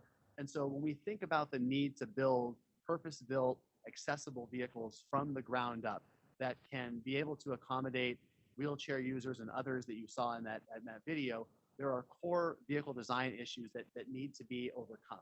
And so we are pushing very hard at the federal level to put in place a federal AV framework that will allow for the Department of Transportation and sub-agencies like NHTSA to be strong regulators of the vehicles, but also make sure that we can design these vehicles in a way that's accommodating the most amount of the American citizenry. Next slide, please. So this slide here just, again, talks a little bit about the need for a federal policy framework. I wanted to give a little bit of insight in terms of where we are as an industry association. We spent a considerable amount of time in the last few months of 2024 really thinking about where the industry was, what some of the experiences were, and how it is that we could best go about getting in place a federal AV framework. Again, to reference once again, the video that was played before, it was talking about, for example, the exemption process that the Origin was pursuing. That was a very frustrating process, I think, on all sides, is fair to say. That is something where the end did not ultimately put the Origin on the roads. And so we've gone back and rethought what the approach might be to dealing with things like manual controls for autonomous vehicles, how it is that there might be better ways of addressing that we can ensure safety, but also ensure that we have vehicles that are on the roads to meet people with disabilities across the entire country. And so that work stream with our members culminated in a document that you can again find on our website called Securing American Leadership in Autonomous Vehicles. This is a series of policy proposals at the federal level. Some of them are going to be things that Congress will need to tackle. Some of them are going to be things that the Department of Transportation can and should do through rulemakings at NHTSA or at FMCSA on the heavy duty side of things. And so we really went out of our way to make these very action oriented. This is not kind of a think piece about all the reasons that we think AVs are going to be great. This is very much specific things that people can take action on. So we've gotten a lot of good news from Secretary Duffy. There is a automated vehicle framework that they are moving forward on. And so we've been very enthusiastic supporters of a lot of the early items that have come out, but frankly, more work needs to be done. And so we're very much rolling up our sleeves and doing that. Next slide. And so this is just we can move past as well. It's a title slide that just says the words enhanced mobility. Obviously, a lot has been said already about the mobility and accessibility promise of autonomous vehicles. And I've certainly cited Liz's numbers many times in terms of her great research as recently as just yesterday, as a matter of fact. This slide here is a picture of Teresa Gallego, who's one of our partners from the Blinded Veterans Association, really talking about how it is that autonomous vehicles will open doors for people with disabilities like herself. In her case, she is visually impaired, and so they are very passionate about the ability of rideshare, of autonomous vehicles, of robotaxi specifically, to really unlock a lot of the opportunities. And so I won't belabor the kind of economic impact that Liz went into, because she did it in a very articulate and great fashion. I really commend that her research to anybody. Next slide. And this again is a title slide that says roadway safety for everyone. And we go to the next slide.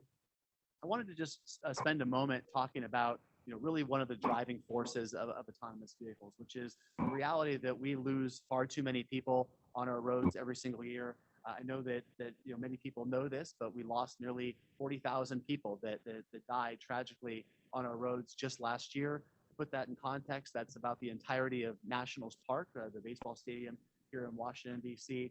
And we reject this status quo. We don't think that it needs to be this way. We think that our roads are far too dangerous. We know that human deficiencies such as distraction and impairment, whether through intoxication or drug use, these are leading causes of a lot of these crashes. And we think that autonomous vehicles have a lot to do to ultimately make our roads a lot safer. Next slide.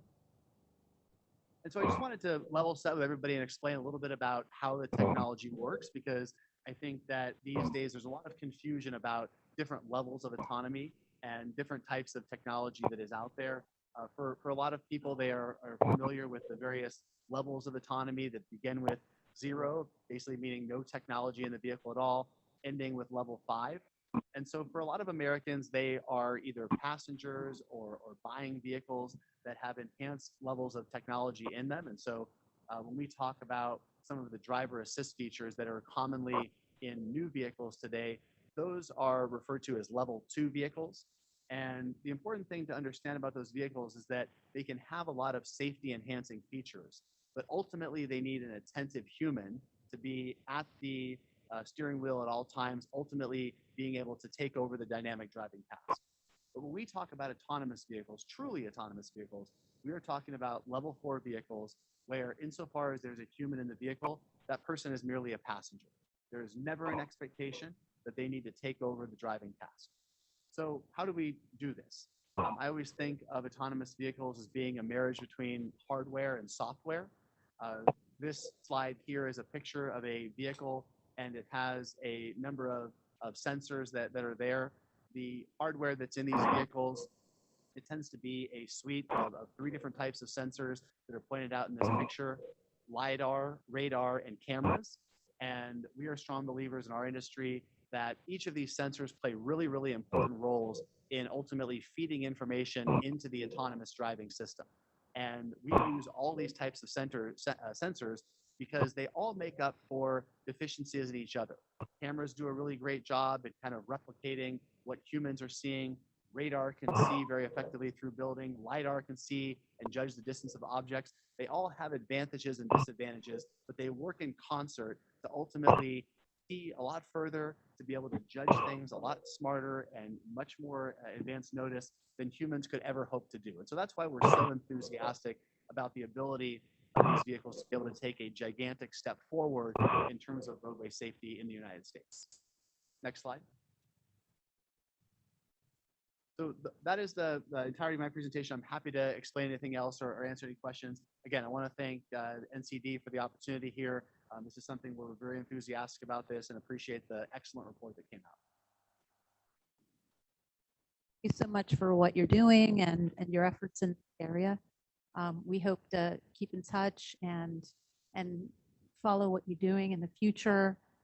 We are obviously going to closely follow what DOT is doing and look for a future where we can all be really included in the AV transportation mode. But thank you so much, Jeff.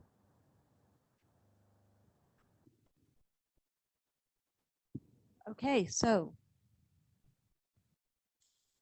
next up are co-presenters Carol Tyson and Kathy Chase. Carol is the Government Affairs Liaison for the Disability Rights and Education Defense Fund, otherwise known as DREDF. And Kathy is the President of Advocates for Highway and Auto Safety. In the NCD report, we talk about the current lack of requirements for accessibility in AV laws. Both Democrats and Republicans have introduced autonomous vehicle legislation in the past with hearings and debates amongst stakeholders and advocates. Carol and Kathy will share how some disability, safety, and civil rights advocates have engaged in those conversations and the legislative efforts. Share past disability recommendations and responses, and provide an overview of the AV tenants framework and its accessibility and equity provisions. So we're very excited to hear all about this, and welcome to you both.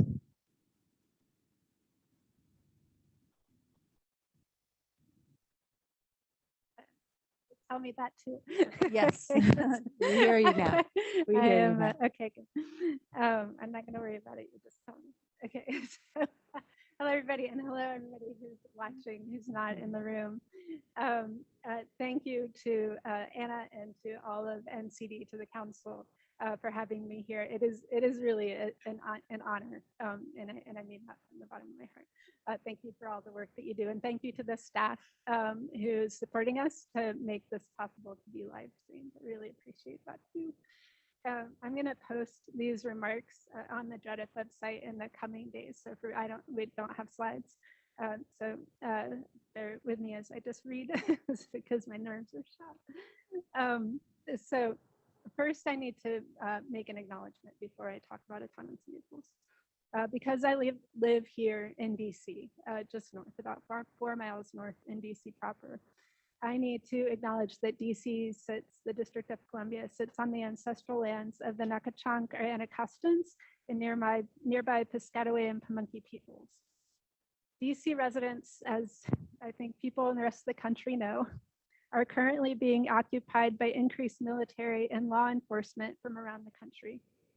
As I travel in my city, as I traveled here today downtown, I often see the Waymo vehicles mapping our streets, followed by ICE and other law enforcement, including unmarked cars.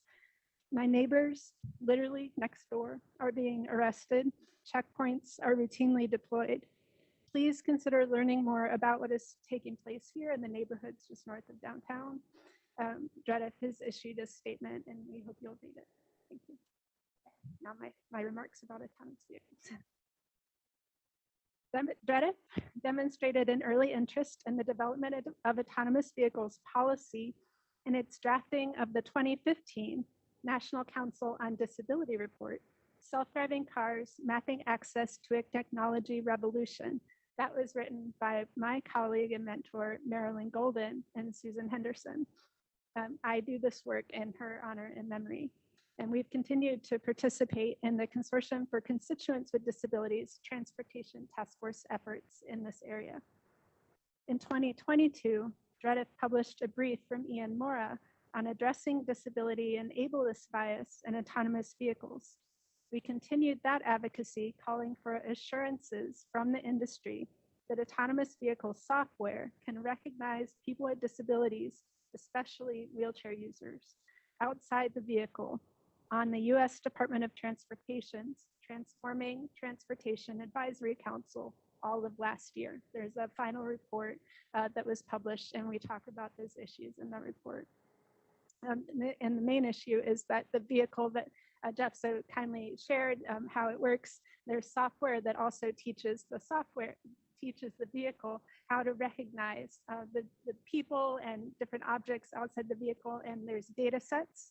And the data sets need to be inclusive. And oftentimes we hear that the data sets do not include enough people with disabilities to train the vehicle to know to stop if it sees a wheelchair user outside the vehicle. We've heard really troubling anecdotes of vehicles actually speeding up instead of stopping. And so we're calling for rules, regulations for inclusive data sets. I'll keep going. As we all know in the disability community, gaining access to transportation has not been easy. the industry, I'm talking about the public transportation industry, fought back against demands for lifts on buses, and the government stalled, often claiming that lifts were impossible or too expensive, and that separate service for people with disabilities would be cheaper. I think those conversations have been had with NCD, with the Access Board, in whose room we're sitting right now. We know now that access is possible, and separate is neither cheaper nor equal. We have advocated as a community for wheelchair accessible transportation network companies and taxis for more than a decade now. Dredif believes that the promise and safety of autonomous vehicles will only be realized if the vehicles and the surrounding infrastructure are fully accessible. And that means fully accessible to somebody with a sensory disability, who's blind or deaf or low vision, who's hard of hearing, to somebody who has an intellectual or developmental disability, and anybody who uses a wheelchair, a scooter, or other mobility device. So fully accessible for all of us, our entire community. Autonomous vehicle testing and deployment timelines of public and passenger AV companies often fail to mention full accessibility, especially wheelchair access. Legislation, both introduced and proposed, has not included accessible vehicle requirements for people with mobility disabilities. And I think that's true in every state that has AV legislation, and definitely for Congress. In 2023, Congress held a hearing on a self-driving vehicle legislation framework. A Republican and a Democrat submitted the CCD, or Consortium for Constituents with Disabilities, Transportation Task Force recommendations from 15 disability rights organizations for the record. So that was a cross-disability effort. We all came together on that. Members of the task force urged the committee to consider essential provisions that would ensure access. These included explicitly including accessibility and the needs of disabled travelers of all disability types in each U.S. Department of Transportation rulemaking related to AVs. Ensuring federal law does not prohibit state or local accessibility requirements or performance metrics if they're better than what we have at the federal level. Ensuring AV-related ADA or other civil rights claims can be filed in court. Ensuring US DOT and the US Access Board have the resources and staffing to adopt and implement necessary research, rulemaking, and standard setting. Ensuring AVs complement and improve public transit access rather than replacing it, as we've seen with some TNCs. And also, currently, AV companies can request an exemption from US DOT to deploy their vehicles on streets, and this was referenced by Jeff. Proposed legislation has allowed for additional exemptions based on improving accessibility. We are recommending that requiring those exemptions only be allowed if the AV fleet includes wheelchair accessible vehicles. We don't see that anywhere right now. We also ask Congress to retain the provision prohibiting discrimination on the basis of disability by states and any other governmental authorities in licensing and insurance, and the creation of a highly automated vehicles advisory council. And I want to give full credit to the National Federation of the Blind and other advocates who really have been fighting for those two provisions for quite some time. And I think those are settled, so we don't have to keep fighting for those. Those are in. For this Congress, the 119th, Dredif also has draft language in addition that we will be working to get adopted with some partners. So hit me up, people out in the rest of the country, if you're interested. Finally, I want to just be honest and acknowledge the different needs and strategies that have always existed in our broad disability community. People with sensory disabilities have different access needs than people with mobility disabilities or people with intellectual and developmental disabilities. We talk about the competing interests and needs, but that often ignores the reality that many members of our community have more than one disability. You can be a wheelchair user and be blind. So we need vehicles that work for that person.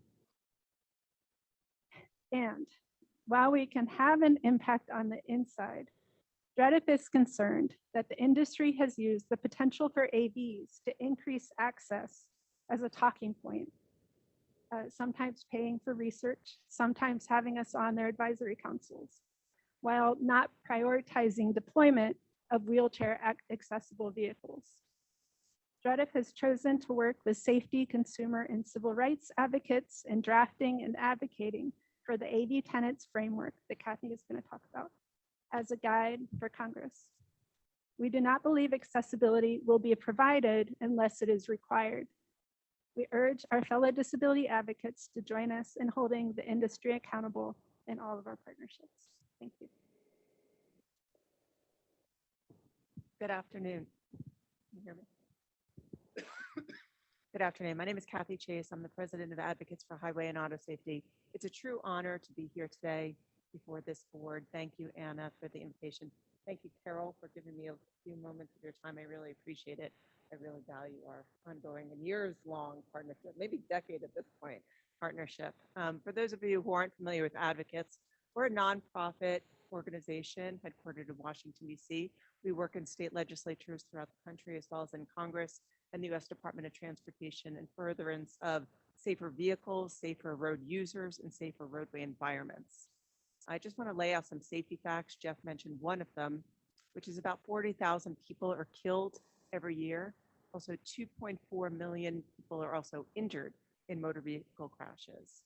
More than 7,000 were pedestrians and about 1,000 were bicyclists. The annual economic cost of crashes is approximately $340 billion. This means that every person living in the US essentially pays a crash tax of over $1,000, whether you are in a vehicle or not. The leading contributing factors are impaired driving, speeding, unrestrained vehicle occupants, and distracted driving. This is tragic news, and AV manufacturers and proponents often claim that AVs are safer because they don't drive drunk, disabled, or tired. But no one is disputing that. AVs may also cause crashes that sober, alert, and engaged drivers would routinely avoid.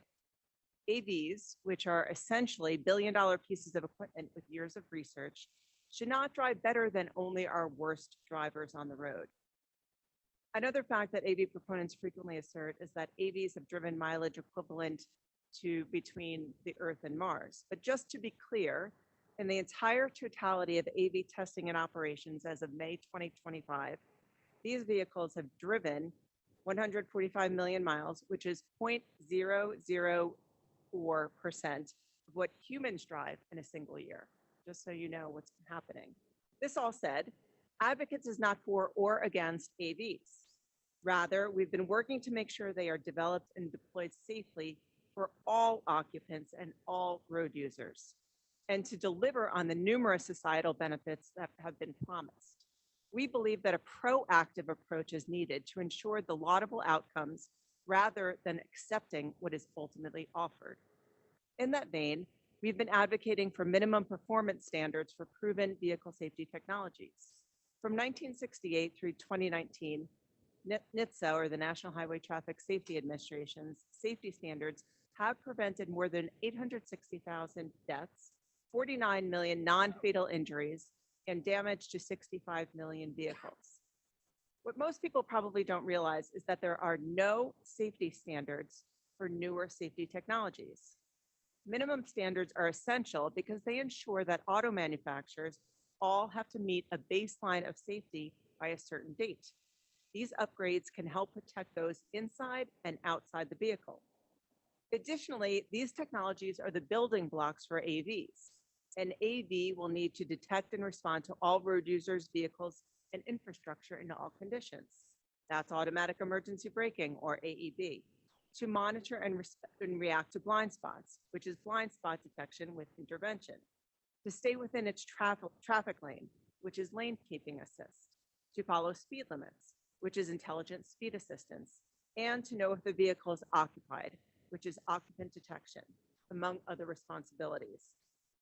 Many promises have been made about AVs bringing meaningful and lasting reductions in motor vehicle crashes and resulting deaths and injuries, traffic congestion, and vehicle emissions. Additionally, claims have been made that AVs will expand mobility and accessibility, improve efficiency, and create more equitable transportation options and opportunities. However, these potentials remain far from near-term certainty or reality. Without common sense safeguards, and these possibilities are imperiled at best and could be doomed at worst.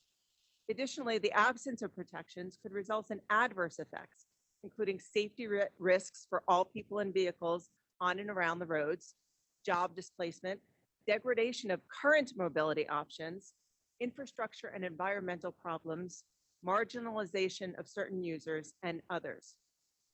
Requiring during the front end of this process that AVs meet minimum safety standards and that operations are subject to adequate oversight through development and deployment will better ensure the myriad promises about AVs are delivered.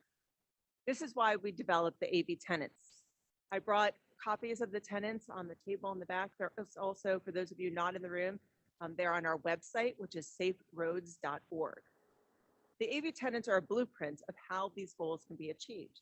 They're broken into 6 categories: prioritize safety, protect all road users, guarantee accessibility and equity, preserve consumer and worker rights, retain local control, and ensure sustainable transportation.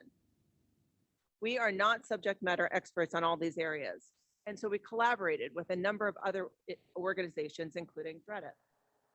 The section on guaranteeing accessibility for all / access for individuals with disabilities and older adults, in summary states, autonomous driving technology has the potential to increase access and mobility for everyone, including older adults and individuals with disabilities, including those with sensory, cognitive, and physical disabilities, wheelchair users, and people with neurological conditions who have varying needs, as well as traditionally underserved communities. This goal must be realized with appropriate federal action. Access for underbanked populations. Access to on-demand transport services is often predicated on the ability to make digital payments. AV-based transport services must consider a variety of ways in which payment for services can be made to ensure that this technology supports equitable access and inclusion for all. Equity. As new modes of transportation continue to grow and evolve, investment and development must include a process where all people can safely participate. And lastly, accessibility, passenger safety, and transportation services. There must be clear plans to ensure the safe transportation for all people, in particular those who currently require assistance to do so or are part of marginalized communities in the implementation of these transportation services. This is a high-level summary, and there's more detailed in the actual AV tenets document. The tenets have not been converted into legislative language, but we have been integrally involved in the legislative process since AV language was first considered in 2017. Currently, we support the AV Data Safety Act, which is, and this is in Congress, HR 4376 by Representative Kevin Mullen from California, which would improve incident reporting for vehicles equipped with automated driving systems.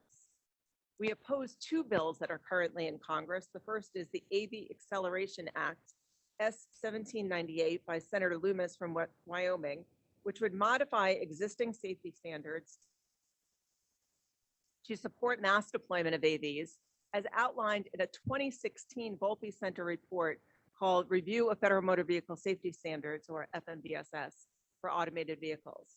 We also oppose the America Drives Act by Representative Fong from California, which would preempt state laws requiring a human driver or a remote operator in commercial motor vehicles operating with an ADS level 4 or 5, also known as ACMVs. I'm talking about driverless trucks. The bill would also update regulations as well as inform future regulations to make them favorable for ACMV operations, including emergency beacons. Lastly, it's our understanding that Representatives Bob Latta and Debbie Dingell, who are the co-chairs of the AV Congressional Caucus, have been having ongoing discussions about a potential bill. In addition to advocating for needed safeguards, we have been urging that any legislation on AVs not be folded into the upcoming Surface Transportation Reauthorization Bill, which is expected to come up next year when the Infrastructure Investment and Jobs Act expires. There's a tremendous amount of time and money at stake. And from our perspective, this is an opportunity to improve safety and ensure the societal benefits are delivered. There is no doubt that federal AV legislation will continue to be a priority for many stakeholders, and we hope it will be done safely. Thank you again for this opportunity. Thank you so much, Kathy. We appreciate you being here today. It was really great information. And you said that you brought the tenants with you and that they're on your website. And what was your website one more time? Sure, saferoadsplural.org. Okay, thank you. Thank you. And we may end up having some questions going around, but for now, I want to move to our next presenters. When we were doing the research for this report, one of the things that we kept hearing was that we needed to have securement devices for wheelchairs if we were ever going to have a truly fully autonomous, purpose-built AV, right? That could carry a wheelchair user safely. So we kept hearing this over and over and over again. And we spoke with some engineers and some other folks about what had been done and what was going on in this area. And so right now we're going to take a bit of a turn in the panel to talk about the actual vehicle, what the actual vehicle would need. And this is critical because without this piece of equipment, we are not going to be able to accomplish what we're setting out to do, like what Cruise was setting out to do, and hopefully others will in the future. So I want to introduce our next two panelists that are going to talk about how to design and what they're doing to design a securement device, a universal securement device, and your partnerships between private industry and organizations and all of the good work you're doing. And so I'm going to turn it over to you now to get us started. So let me just introduce you two first. William Nixon is Policy Integration Manager for Global Transportation Technology at General Motors. And Kent Kaiser is a Public Policy Fellow at the United Spinal Association. Gentlemen, I welcome you both. I thank you for being here. I look forward to hearing what you have to tell us. Thank you, Anna. I would say that what is lacking in your microphones is more than made up by your air conditioning. For those who need it, I'm a old, bald, white guy in a blue jacket, blue shirt, and navy and orange tie. Orange is United Spinal colors. But I'm also excited about the engagement as well as a lot of other engagement. Taylor Swift. So, United Spinal Advocates or United Spinal advocates for wheelchair users like me, especially for our quality of life issues from A to Z. And we've always advanced accessible transportation. It's always a privilege to be with the council. Thank each of you for your service and for your advocacy. A special thank you for the recent ground transportation report, and thanks to Anna Torres Davis for your meticulous interviewing people like me for the report. Anna did a great job in the report with an overview of what we want to accomplish with our Secure Ride Coalition. And I'd like to do a quick flash poll. Who's ever heard of UDIG? How many people in the room raise their hand? 2? 3? 3 people? Okay. Good. UDIG, U-D-I-G. Okay, we'll get back to that. As our first slide says, Secure Ride is a stakeholder-led coalition. Initially, our goal was to develop a wheelchair securement system that can be operated independently or with assistance. it soon became obvious that automated independent securement was the way to go. And here's why. To secure our wheelchairs when we travel on roads and highways, we have to rely on somebody else who we hope has been well trained to tie down two straps from small O-rings on the rear sides of our chairs and to anchor those to the floor. And then two more straps in the front sides of our wheelchair. And all that can take several minutes. That is something my fellow bus riders and even the drivers know well, because there's a lot of eye rolling and sighs when I roll on board. And most drivers ask haltingly, so do you need to be secured? I feel guilty delaying everybody. But that force strap tie down has been a standard for decades. And it probably would be the standard for decades in the future. But several years ago, companies got serious about putting autonomous vehicles on our roads. Wheelchair users said, we have to figure out how we can roll onto the vehicle and secure ourselves automatically. Then about a year and a half ago, United Spinal got a call from General Motors. Bill Nixon, the policy integration manager, as we've heard, my colleague here, explained they were working on creating a truly accessible autonomous vehicle. And within a matter of months, Secure Ride was born. And I must thank General Motors for its strong and continuing commitment to Secure Ride and for allowing us to work with Bill, who's presenting with me today. Bill's been a true godsend. Bill is an engineer, always eager to learn and to offer multiple leadership talents. I'm proud today to call him one of our community because he's extremely committed to both accessibility and to our community. And also in the audience today is another in Bill's word, convening force, ready to lend his many talents and expertise on all things wheelchair. Rain Grau is executive director of NCART, which members are wheelchair manufacturers and suppliers. Wayne has spent a career helping our wheelchair community, and his knowledge and insights are invaluable. Thanks for being one of us, Wayne. Oh, lost my place.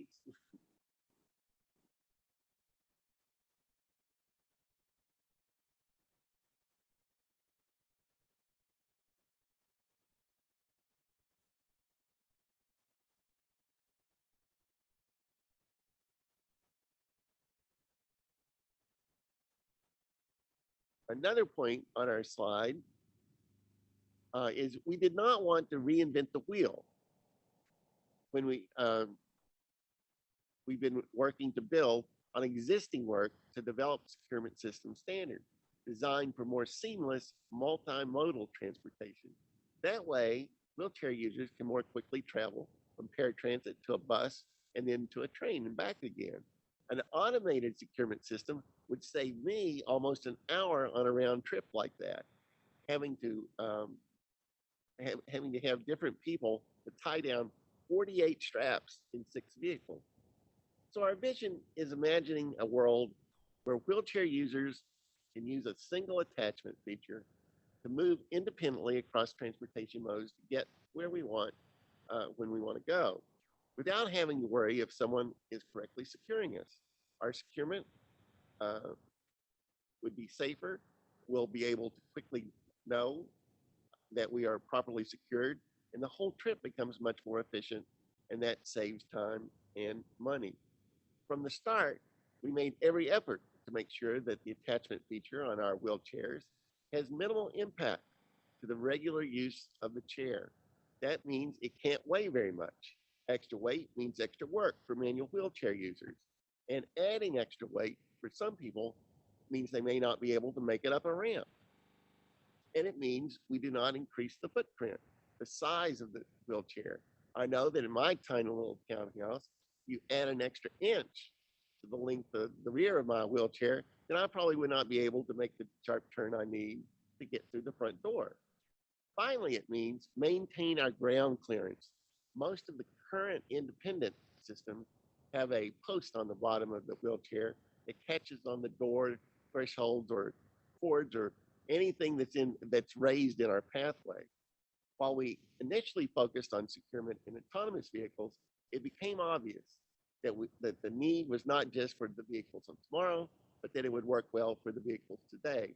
Like I described in that paratransit bus train ride, that we want to make certain that the anchoring devices in various types of vehicles are integrated into various public-private transportation modes to accommodate the specific needs of ground, rail, and yes, air travel.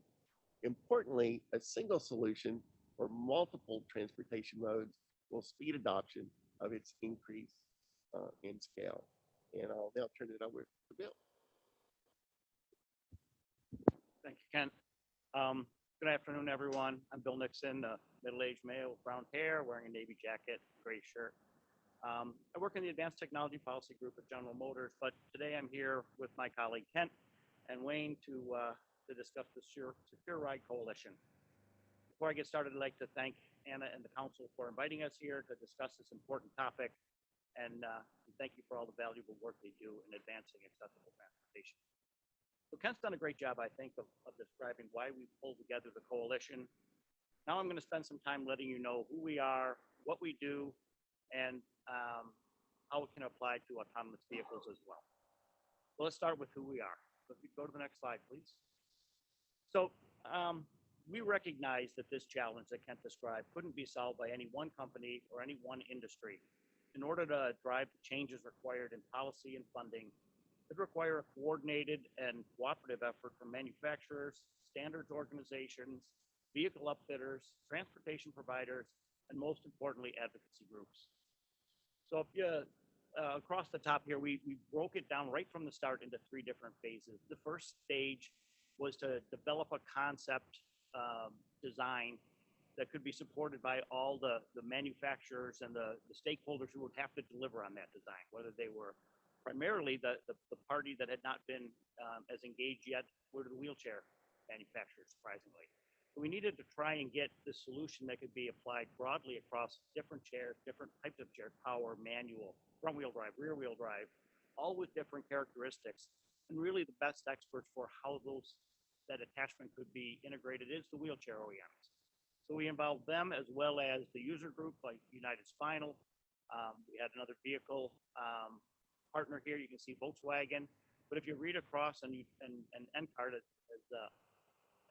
Kent mentioned, Wayne was key in bringing the wheelchair OEMs in. You can see Permobil, Sunrise, Key Mobility, Pride, Invacare. These are the largest wheelchair OEMs in the United States, and they're all global companies as well. So they, I think, and correct me if I'm wrong, it's 85%-ish of the wheelchairs sold in the US are provided by these manufacturers.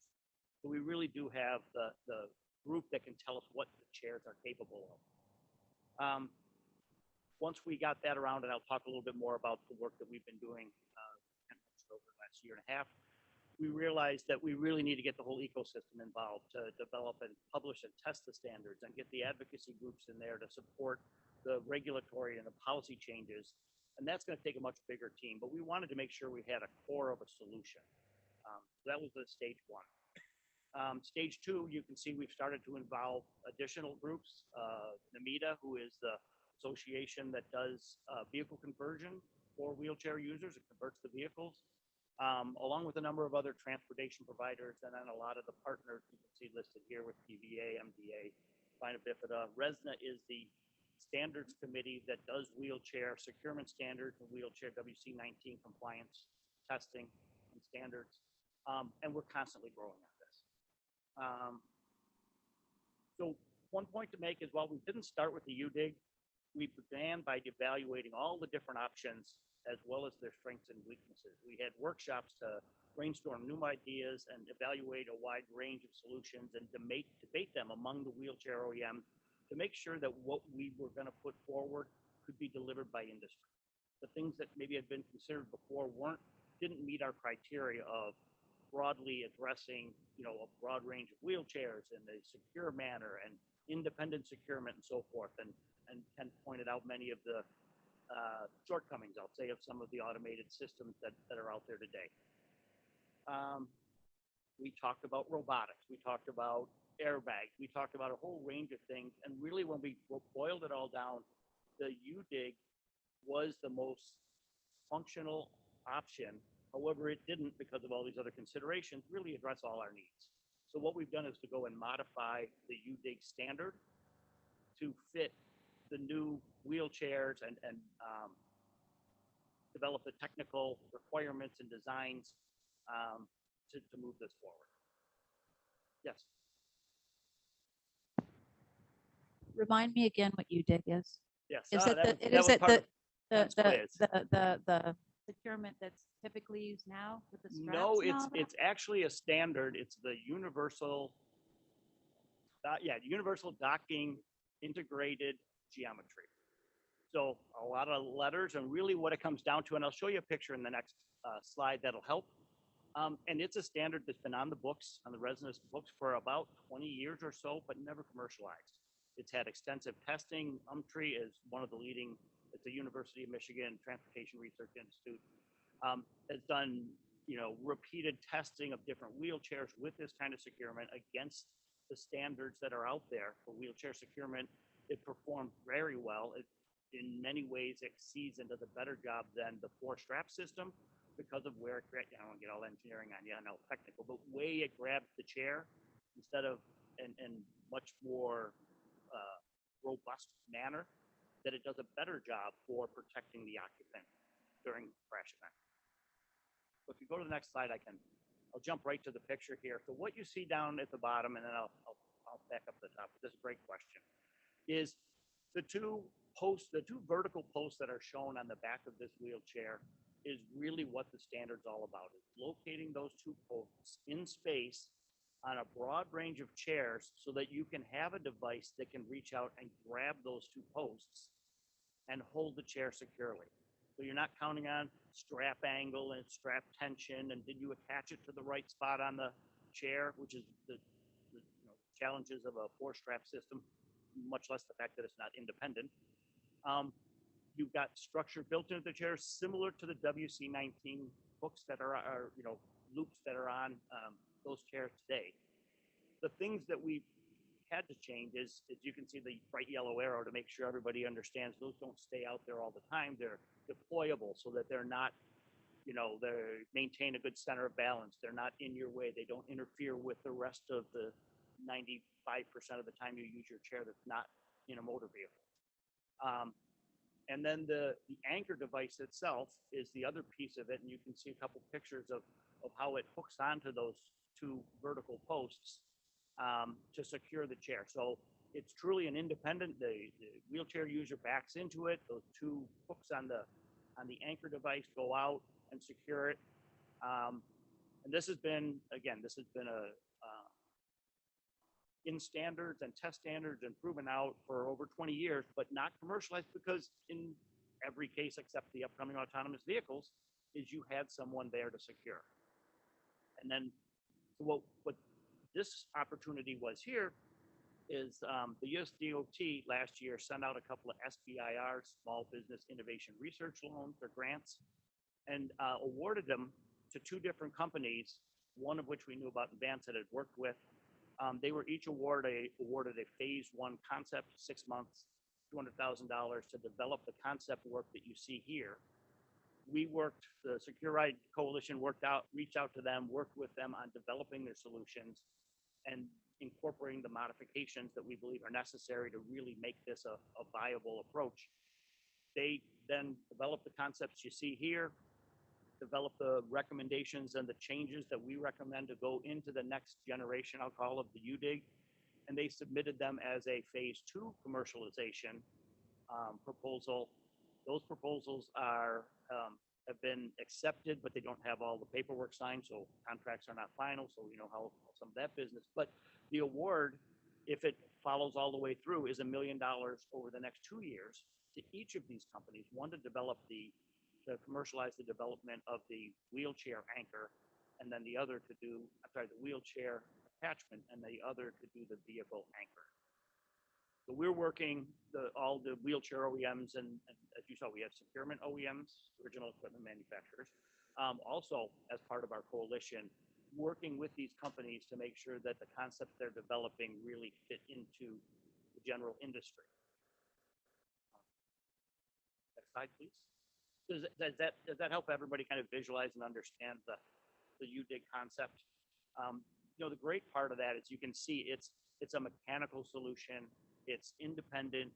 You can easily verify that there's a robust, accurate, complete securement within the vehicle.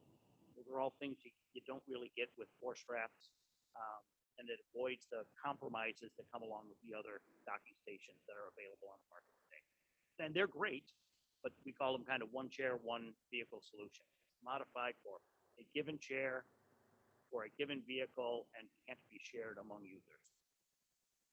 So as the Secure Rhyme was setting out on how to develop the UDIG system for how it would be modified, all this stuff. So what I want to talk about is, we looked at that UDIG system, and we recognized it wasn't exactly what we wanted, but we also realized that the only way to get the scale and the penetration is to apply this across all different vehicle types and all different transportation modes. We don't want to create a solution where you have to have one attachment to drive in an autonomous vehicle and another to be in an airplane and another, on and on and on. And so as we really looked at it, it does look like we were able to make some adjustments that would apply to all different vehicles of transportation modes. As a matter of fact, I'm speaking at a All Wheels Up conference in September about the Secure Ride proposal. And as I think most of you, I'm sure, are well aware, the All Wheels Up is about air travel. They will encounter some issues with the force strap solution, which is what they're looking at today. It's a larger footprint. Who's going to do the securement? Who's going to take on that responsibility? Is it done right? Is it a chair that is properly outfitted? All those things are yet to be solved. And we think this would be a good answer for many of those concerns. Can I ask a quick You may. question? When you're walking in from the back, that mechanism, if your chair isn't ever going to tip back. So they've run a number of tests with that, with the rebound in a front position, and they at one point the standard included a third bar, and so the results out of UMTRI is that that's not an issue. The big difference compared to some of the other securements is you're grabbing it higher and closer to the center of gravity, so you don't have that rebound moment arm. You're grabbing it right. If you were to grab something, if I didn't want this to, a bottle to fall over, I wouldn't grab it at the bottom. I grab it right in the middle. Right. And this approach takes that. That actually is one of the changes we have in our modified UDIG standard, is to move it up to grab it more towards the center of gravity. Great question. I've had that happen a number of times where I've kind of not done before. Lockdowns are Right. like not going to bother with the front two. Backfires generally, so it's fast. Yeah, that's the other part of you saw that the standard is those are 3 inches. There's going to be, it may only hook in one spot, but there's a backup on that entire surface. So again, we started looking this at autonomous waves, and so I wanted to point out some of the key things we think that this applies as an enabler in autonomous vehicles. So it provides independent wheelchair securement and occupant restraint. It accommodates a wide range of power and manual wheelchairs. Again, we've been working with the wheelchair OEMs to make sure we don't develop something that is 10 years in the future when they do their next iteration of wheelchair designs, right? And there's a broad range of chairs out there. We want to make sure the attachment feature has minimal impact to the regular use of the chair. The other thing that was important is maintaining a clear floor space for maximum maneuverability. So even when you saw the Origin as an example, it looked like a pretty big vehicle. We found that when you tried to accommodate manual chairs, front wheel drive chairs, rear wheel drive chairs, they all have different maneuvering characteristics, which is why they are different, to provide different things. It was really challenging to have a floor-mounted system that they could all maneuver around and not just have to keep growing and growing the vehicle. So that clear floor space is an important item. And then also what we want to do is make sure we're minimizing the variation in occupant position. Not to get all technical, but if the occupant is moving forward and back in the vehicle, depending on where you grab the chair, you grab it in the front or the middle or the back, and you have an anchor in the base, it puts the belt in a different position on the body every time. And one of the things we're trying to leverage is our experience in crashworthiness examples from from driven vehicles, right? And we always said you can tell if you've been in a chair, driver's chair, it controls you very well, and it always knows where you are. So we want to try and repeat that same approach, so you don't have shoulder harnesses that come too low across the shoulder or high across your neck. So those are important things for the performance. With that, I'd like to kick it back to Ken to kind of wrap it up on some of our next slide. So back to the poll. What the heck is a modified UDIG? That's, you guys are further proof that what we need to do, we advocacy group need to do, is educate first our community of wheelchair users on what UDIG is, what the benefits can be, and the benefits to the really whole ecosphere of wheelchair travel. So we're preparing to do that outreach campaign to wheelchair users to first explain what UDIG is and how it can improve not only our transportation, but will improve our quality of life. As one of our colleagues put it, we need to inform our community so we can turn our community into advocates for UDIG. As she said, we have to show that our community wants UDIG. But at the same time, we're also doing a second track, an advocacy campaign, laying the groundwork so that we are ready to roll when the information campaign gets traction. For instance, we're building out our Secure Ride webpage. We certainly invite you guys there. We certainly will add the council's ground transportation report to our resources page. If you have any other recommendations, we would welcome them. Another challenge is that we need to get insurance coverage to reimburse making our chairs transportation safe. They're not yet insured. It's not right that wheelchair manufacturers and suppliers have to eat the cost of that. The cause of this is Medicare's quote unquote in the home language. While publicly the Medicare folks say that they're in the home language, does not mean that they're trying to restrict use of our wheelchairs only inside our homes. Just try seeking reimbursement for anything that is intended for use outside your home and see if you get reimbursed. And of course, private insurance coverage just mirrors what Medicare covers. Lastly, but not the last thing we need to do, we must continue to advocate for a successful autonomous vehicle. That's why we are partners with Jeff's advocacy group, AVIA, and it's why we work so closely with accessibility experts at Greta, like Carol, and we'll add Kathy that mix as well. Thank you all very much.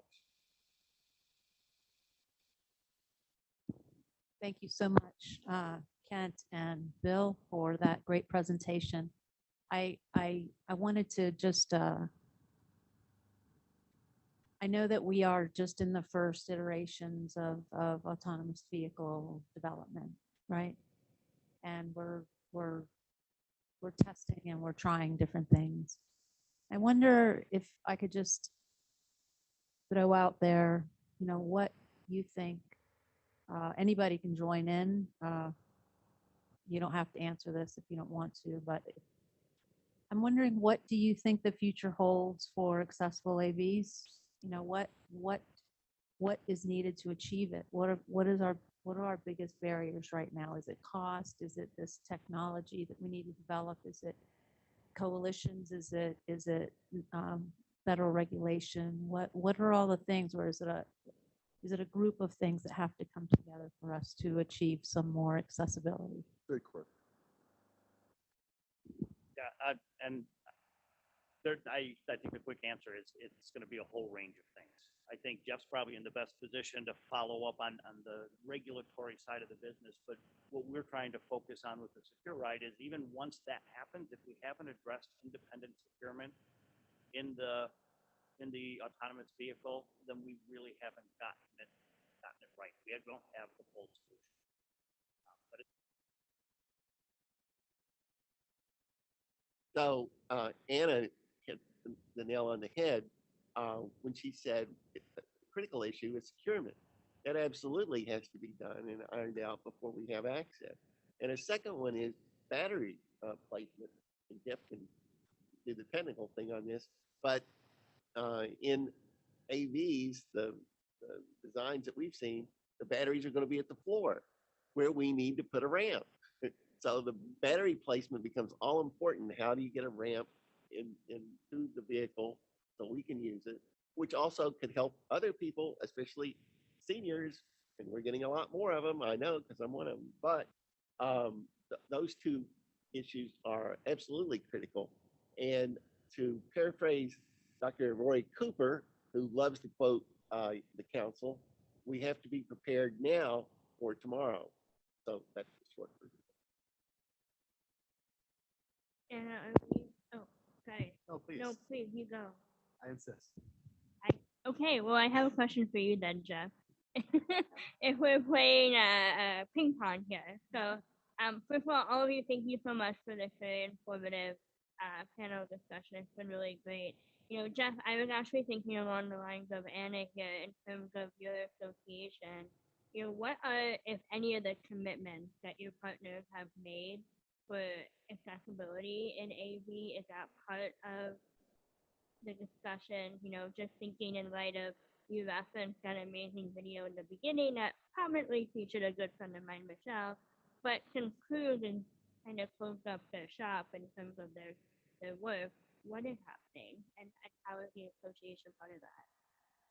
Thank you very much for the question. I'll answer that and leave what I was going to say as well. I would say that a lot of the, obviously, GM and Cruise are members of our organization. I think there's other logos of different members of ours that have been involved in a lot of the accessibility discussion. And so this is something where a number of VIA members, kind of depends on the company, have been involved in different ways of thinking about how they can build these vehicles. And some of those have been purpose-built vehicles. Other times they're vehicles that are current FMVSS, Federal Motor Vehicle Safety Standard compliant vehicles that are wheelchair accessible. So it really varies, but there's been a deep commitment to it. I would say in response to the question that was posed by Anna, I think we all need to recognize that when you think about the entirety of the motor vehicle in the world, here to date, we've always had a human that has been the one sitting in, at least in the United States, in the front left of the vehicle, and they needed to maneuver a steering wheel and press an accelerator and press a brake pedal. That's been the way that motor vehicles have moved in this country and every other country in the world. Now that's different. It's no longer the case. Now we have figured out a way to have effectively a computer go and do it. And so what it asks us is, okay, we've got all these federal motor vehicle safety standards that have done a tremendous amount to make vehicles safer. A lot of them need to be improved. A lot of we need new versions of a lot of those. So a lot of those regulations need to kind of take a step back and imagine a world that isn't just all about humans that are the ones that are going to be driving these vehicles. And so the reason that's really relevant is we've talked a lot about some of the federal limitations on making some of these accessible vehicles. We need to evolve federal law to give these companies the ability to make these accessible vehicles, because the vision is there, the need is there, the desire is there. The regulations have just not caught up with it, but we are in a moment where we can change that. So Can I- a sorry. follow-up, you're saying that we need a law that mandates a certain amount of vehicles? Is that what you're at? Not a certain amount of vehicles. I think right now our members are making autonomous vehicles with vehicles that look very much like somebody could buy them today. They are Federal Motor Vehicle Safety Standard compliant vehicles. You think about a Waymo, that's a Jaguar I-Type. It's a regular vehicle that somebody can go and buy. If you wanted to make vehicles that looked more like the Cruise Origin, those are subject to regulatory hurdles now that we don't think need to be there in the future. Example of that, if I may, if I was involved on the advisory council of Cruise, they couldn't get past of the fact that the Cruise vehicle did not have a steering wheel. And the federal government did not approve that yet. That's one of the barriers. Right, which I think our biggest thing going forward is we're always in our community as advocates and so forth in the disabled community. We're always playing catch up.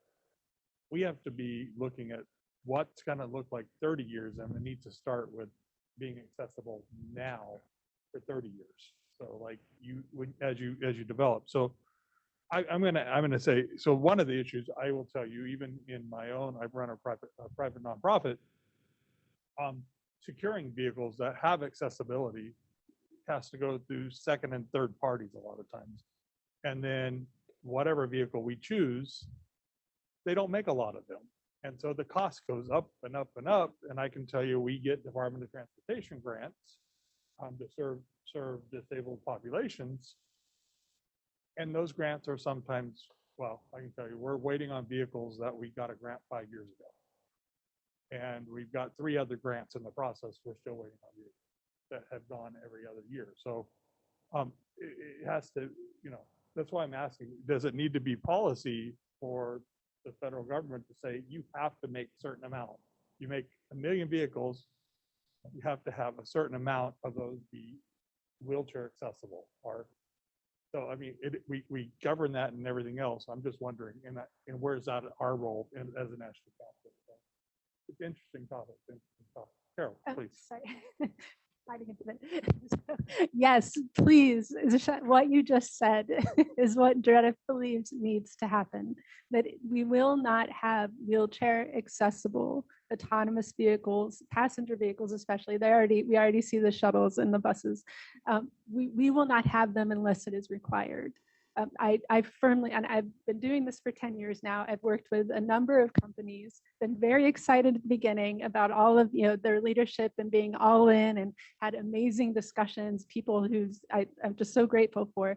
And each time it falls apart. Like the company goes out of business, the leadership changes, and then you have new leadership, new staff who we have to re-educate, but also the commitment just isn't there. And I understand, Jeff, that with respect to all of the issues around exemptions and what is needed to allow for innovation, I think is the word.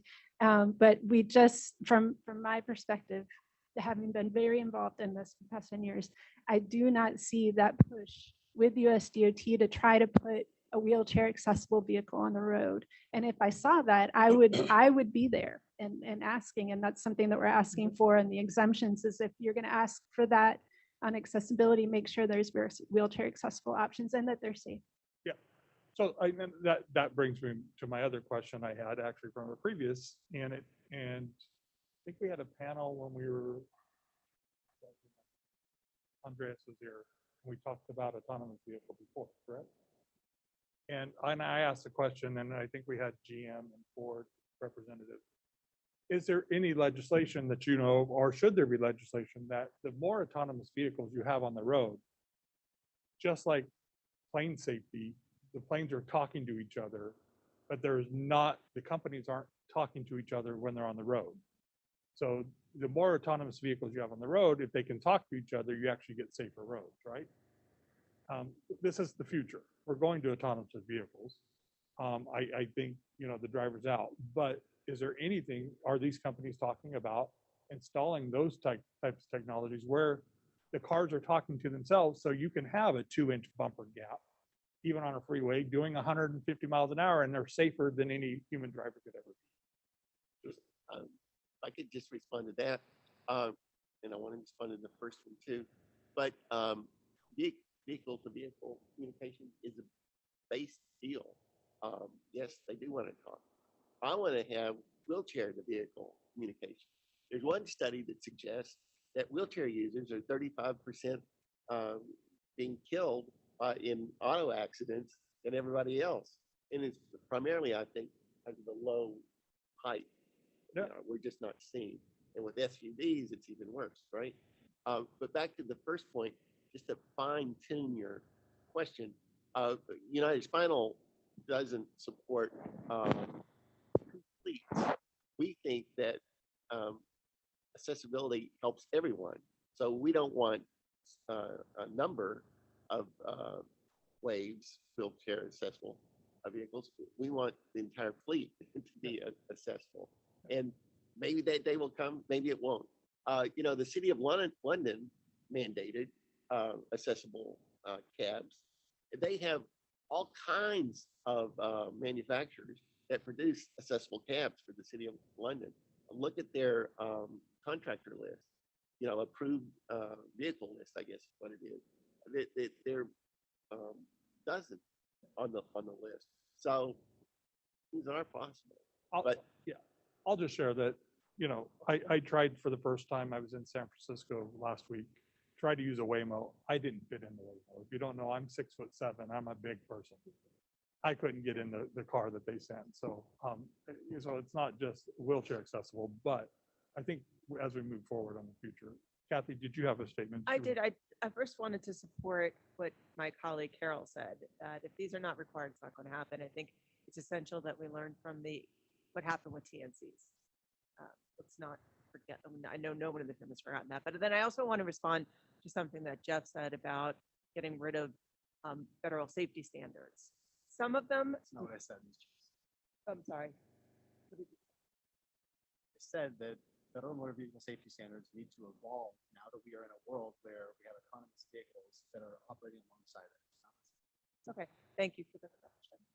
So as federal motor vehicle safety standards are evolved, I think it's important that some need to be retained. I mean, it might be in the future that you don't need a steering wheel or you don't need brake pad, but there will be some that we need to keep, such as telltales. Is the tire pressure systems low? Anyone getting into a car is going to want that. And also the directionals. You might think, well, an autonomous vehicle is going to know where it's going, so it doesn't need to have a right-hand signal or a left-hand signal. But everyone outside the vehicle will still need to know that. So my point is just that we should not be quick to just say, let's get rid of standards. We have to be really deliberate in reviewing them and saying, okay, well, is the safety need being met with the new technology? I just think that's another thing that we need to talk about up front. I 100% agree that there are certain manual controls that are inhibitors to making autonomous accessible vehicles. There are others that are fine. We can accommodate certain telltales. She's exactly right. Here's what I think. I think that people who want to have accessible autonomous vehicles should find common cause with us to try and address some of these federal rules, because the manufacturers, the developers want to make these. I want to underscore that. They want to make these. It is a serious proposition. And it's not something they can just snap their fingers and do. There are certain federal rules that stand in there. And I agree. I think Right. I think we're getting into subjects areas at the National Council that's not our areas. But Rissa and Yeah, I just wanted to close out my thought, and I appreciate today that we have a balanced panel. So thank you all for being here.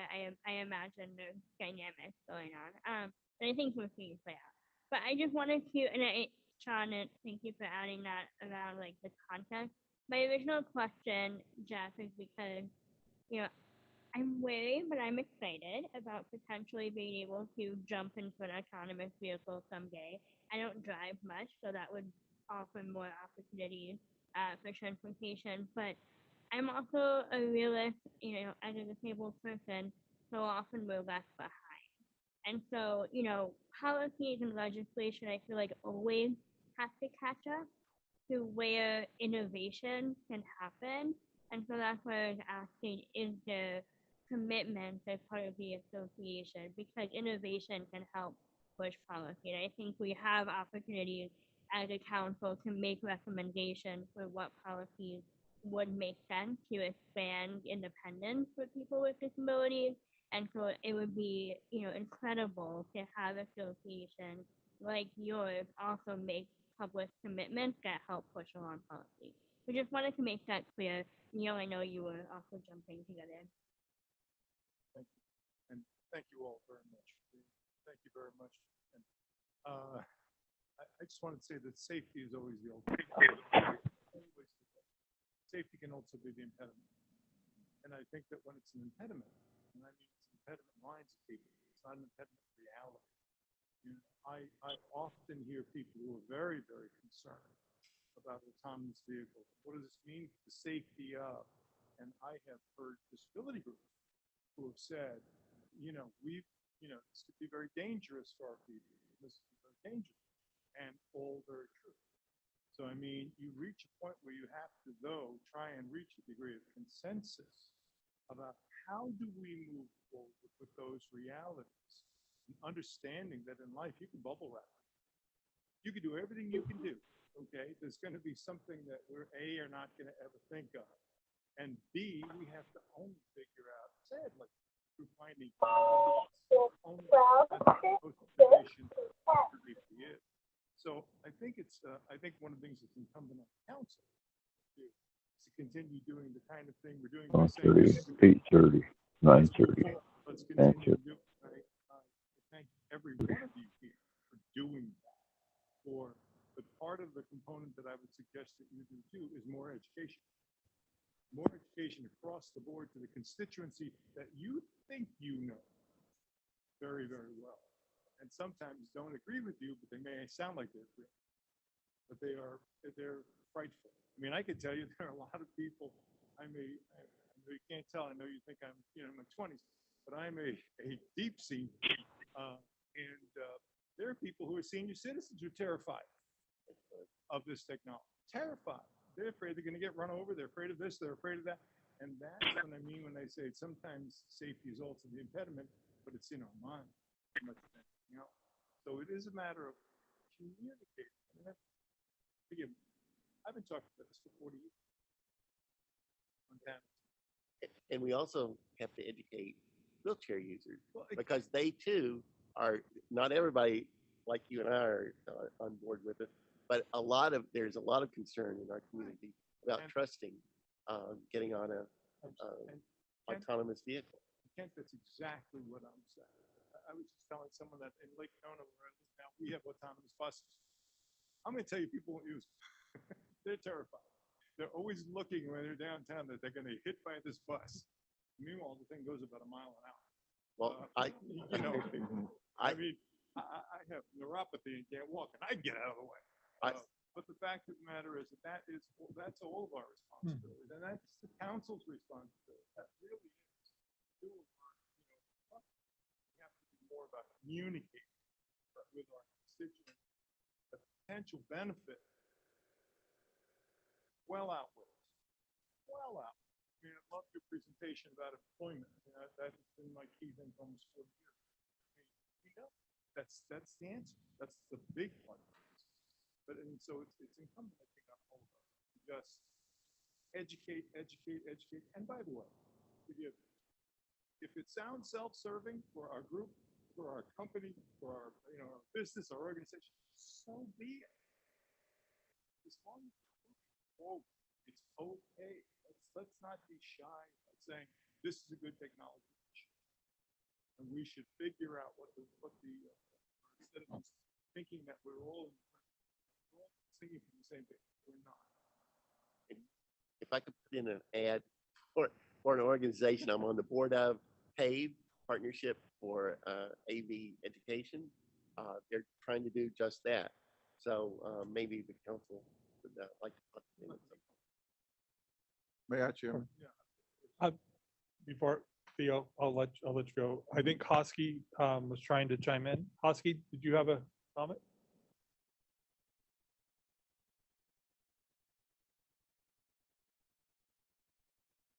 Hosky, are you there?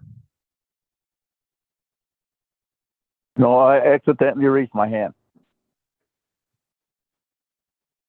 Hello? I'm sorry, we didn't catch that. Yes, go one more time. I said I accidentally pushed the button to raise my hand. Oh, okay. All right. We wanted to make sure that you're included. Thank you. Theo, go ahead. Okay. And this is going to be our last running up on time. So Theo. I just want to point out to Neil's point. I was one of those persons who said I would never get in an autonomous vehicle. Right? I didn't trust them. But through working with crews and that autonomous vehicle as they were developing and designing it, I certainly realized how much of a game changer it would be. We talk about, I think it was Mr.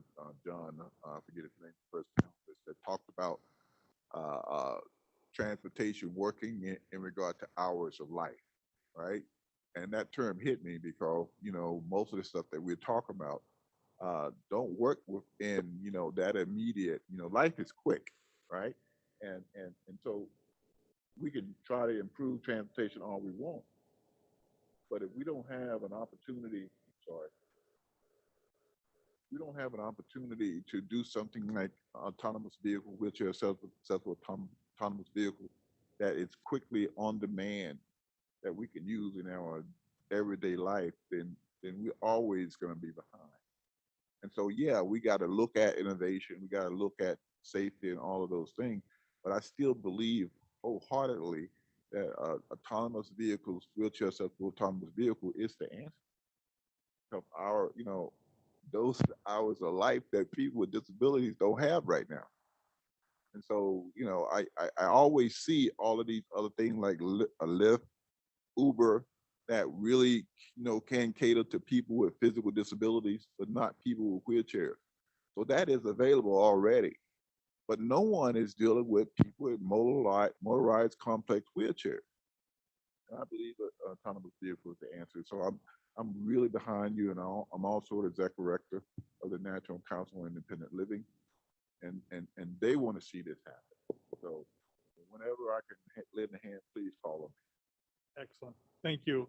So we're going to conclude that panel. Yes, we are pushing time, but with that, we are actually scheduled for a break, but we're past the time we were actually supposed to take a break. Does any of the council members need to take a break at this minute, or can we continue on?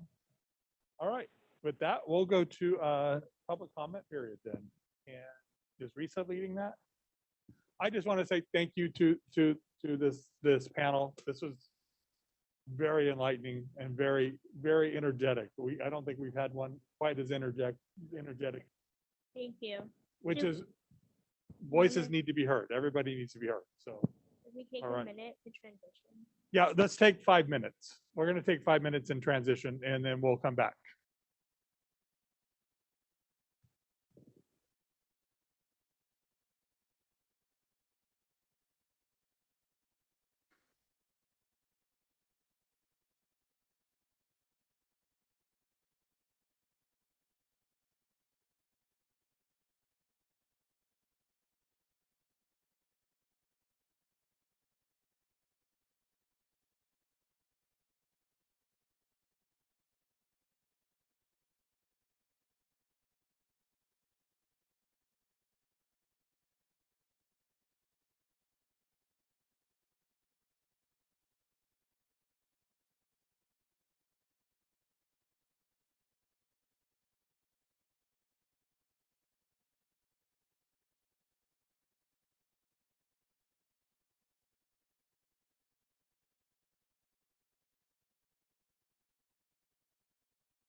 Five-minute break.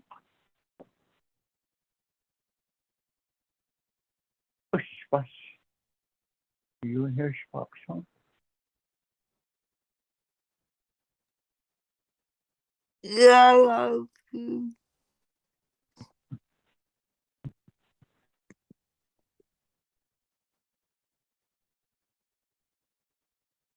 Come here, Spock. baby girl. Dean, help me with the gate, Dad. Huh? Dean, help me with the gate. We hauled out the frame, the bed frame Uh-huh. and wire. We did that. Oh, good. So that they're helping me. Well, you got 2 productive days. So now Hosky, I'm just to going let you know, your microphone is open so we can hear your conversation.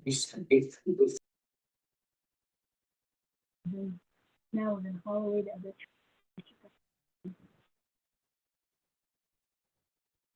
Okay.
All right.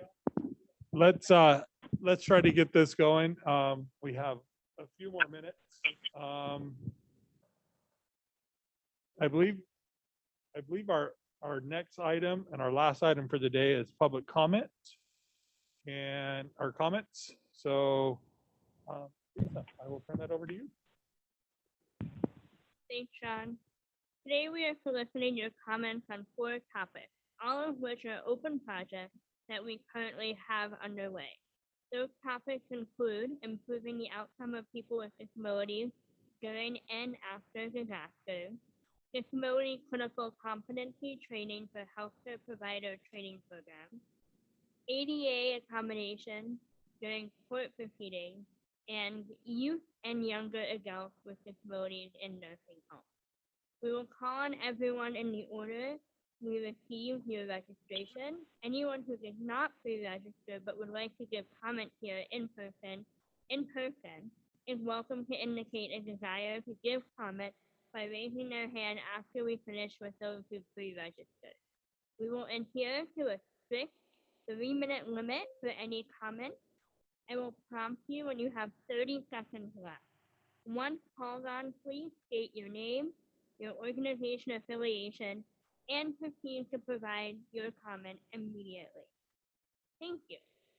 If we run out of time today, we strongly encourage anyone who did not give comment but wanted to please email their comments to us at publiccomment@ncd.gov so we can review your comments as we work on our internal project. We will begin with our in-person pre-registrants. We will give you a microphone and you will have 3 minutes once called on. Let me get my timer up and the first person will be Michael Coleman. Michael, are you here? I can't see the left side of the room, so is Michael Coleman here? There's 5 people in the room. Okay. Is John Morris here? John, you were here earlier. There you are. Hello, thank you. John Morris, wheelchairtravel.org. I'd just like to talk very briefly about something that I have both experienced as a former Florida resident and heard from many of my readers about, and that in some ways relates to our conversation earlier today. And is also focused on emergency evacuations, safety. Obviously, there are lots of challenges with the availability of accessible transportation, but in particular, the limited resources that do exist are often completely shut off in the event of an emergency situation. During a hurricane, maybe 6 or 7 years ago, I was in the midst of a travel journey, and I was down in Miami, and I was trying to get a ride to a hotel from a train station nearby, and there were no wheelchair taxis available. There were no resources. I contacted emergency services. There was nothing that could be done. So I rolled to my hotel in a pouring rainstorm. And so, I think it's very critical that communities, particularly residential communities, develop plans and strategies to make accessible evacuation possible for disabled people, so that they can take advantage of all the resources otherwise offered in the community when there is an emergency situation. Thank you very much. Thank you. Rebecca Tosado, great.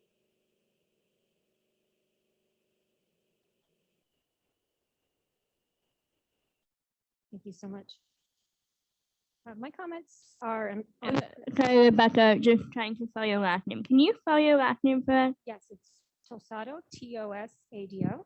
Thank you. And my comments are on improving the outcome of people with disabilities during and after disasters.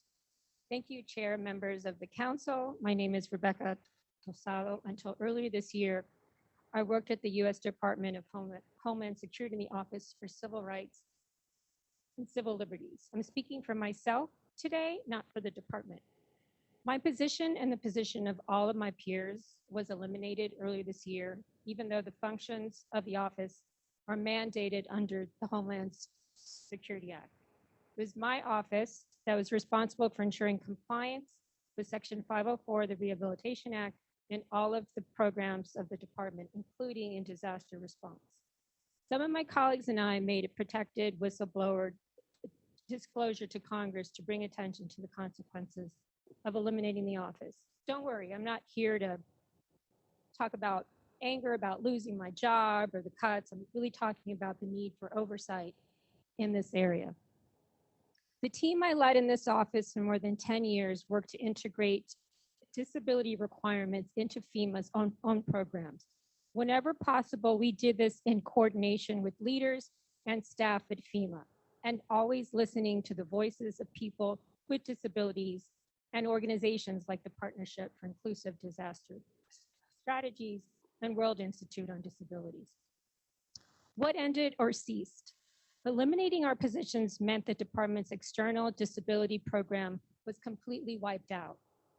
This meant cessation of disability complaint investigations and abandoning our work integrating disabilities in disasters, including our plan to conduct a compliance review of how states and localities are meeting their Section 5 obligations in shelter. Why we need a civil rights oversight office at the Department of Homeland Security? We simply answer to ensure the restorations of systems established by people like Marcy Roth, who once directed FEMA's Office of Disability Integration and Coordination.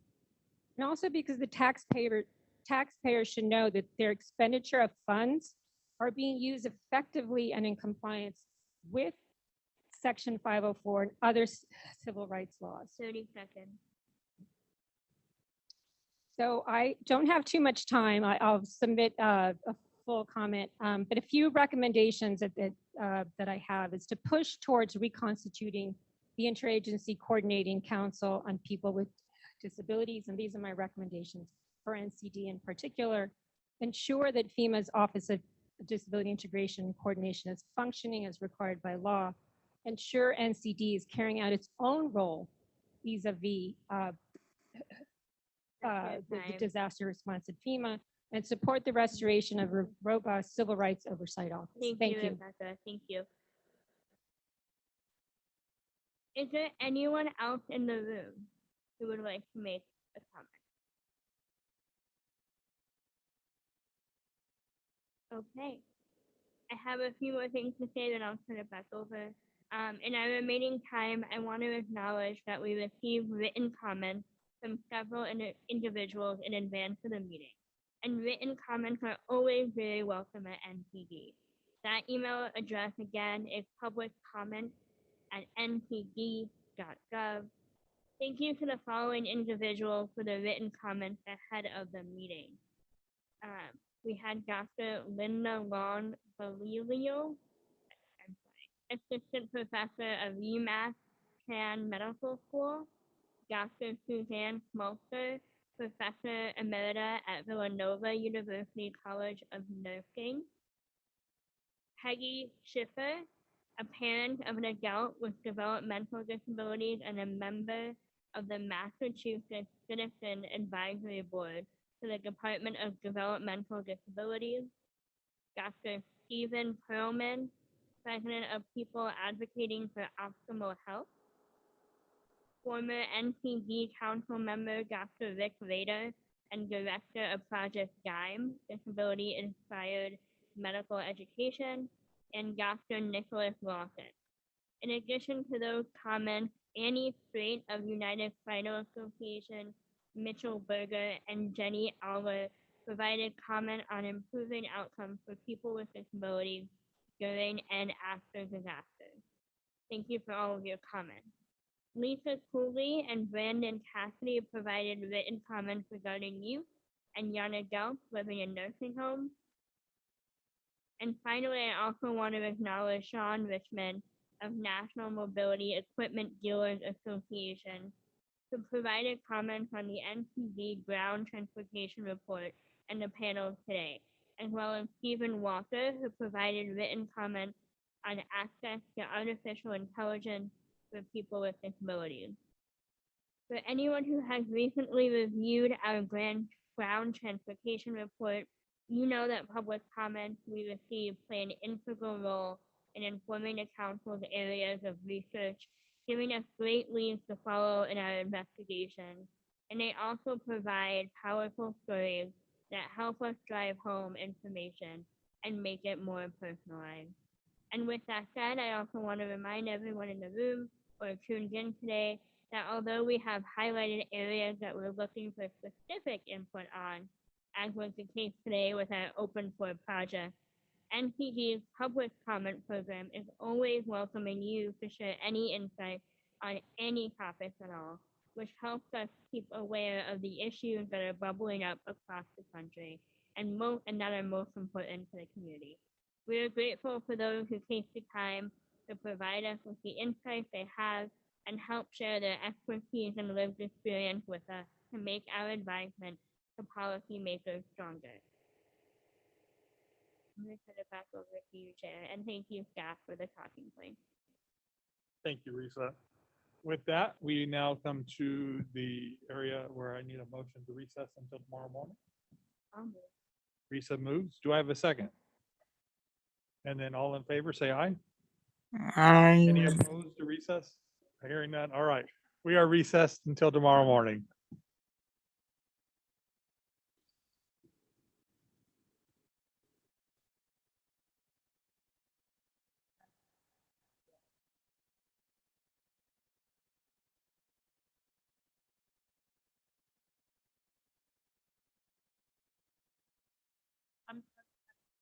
The dynamic of the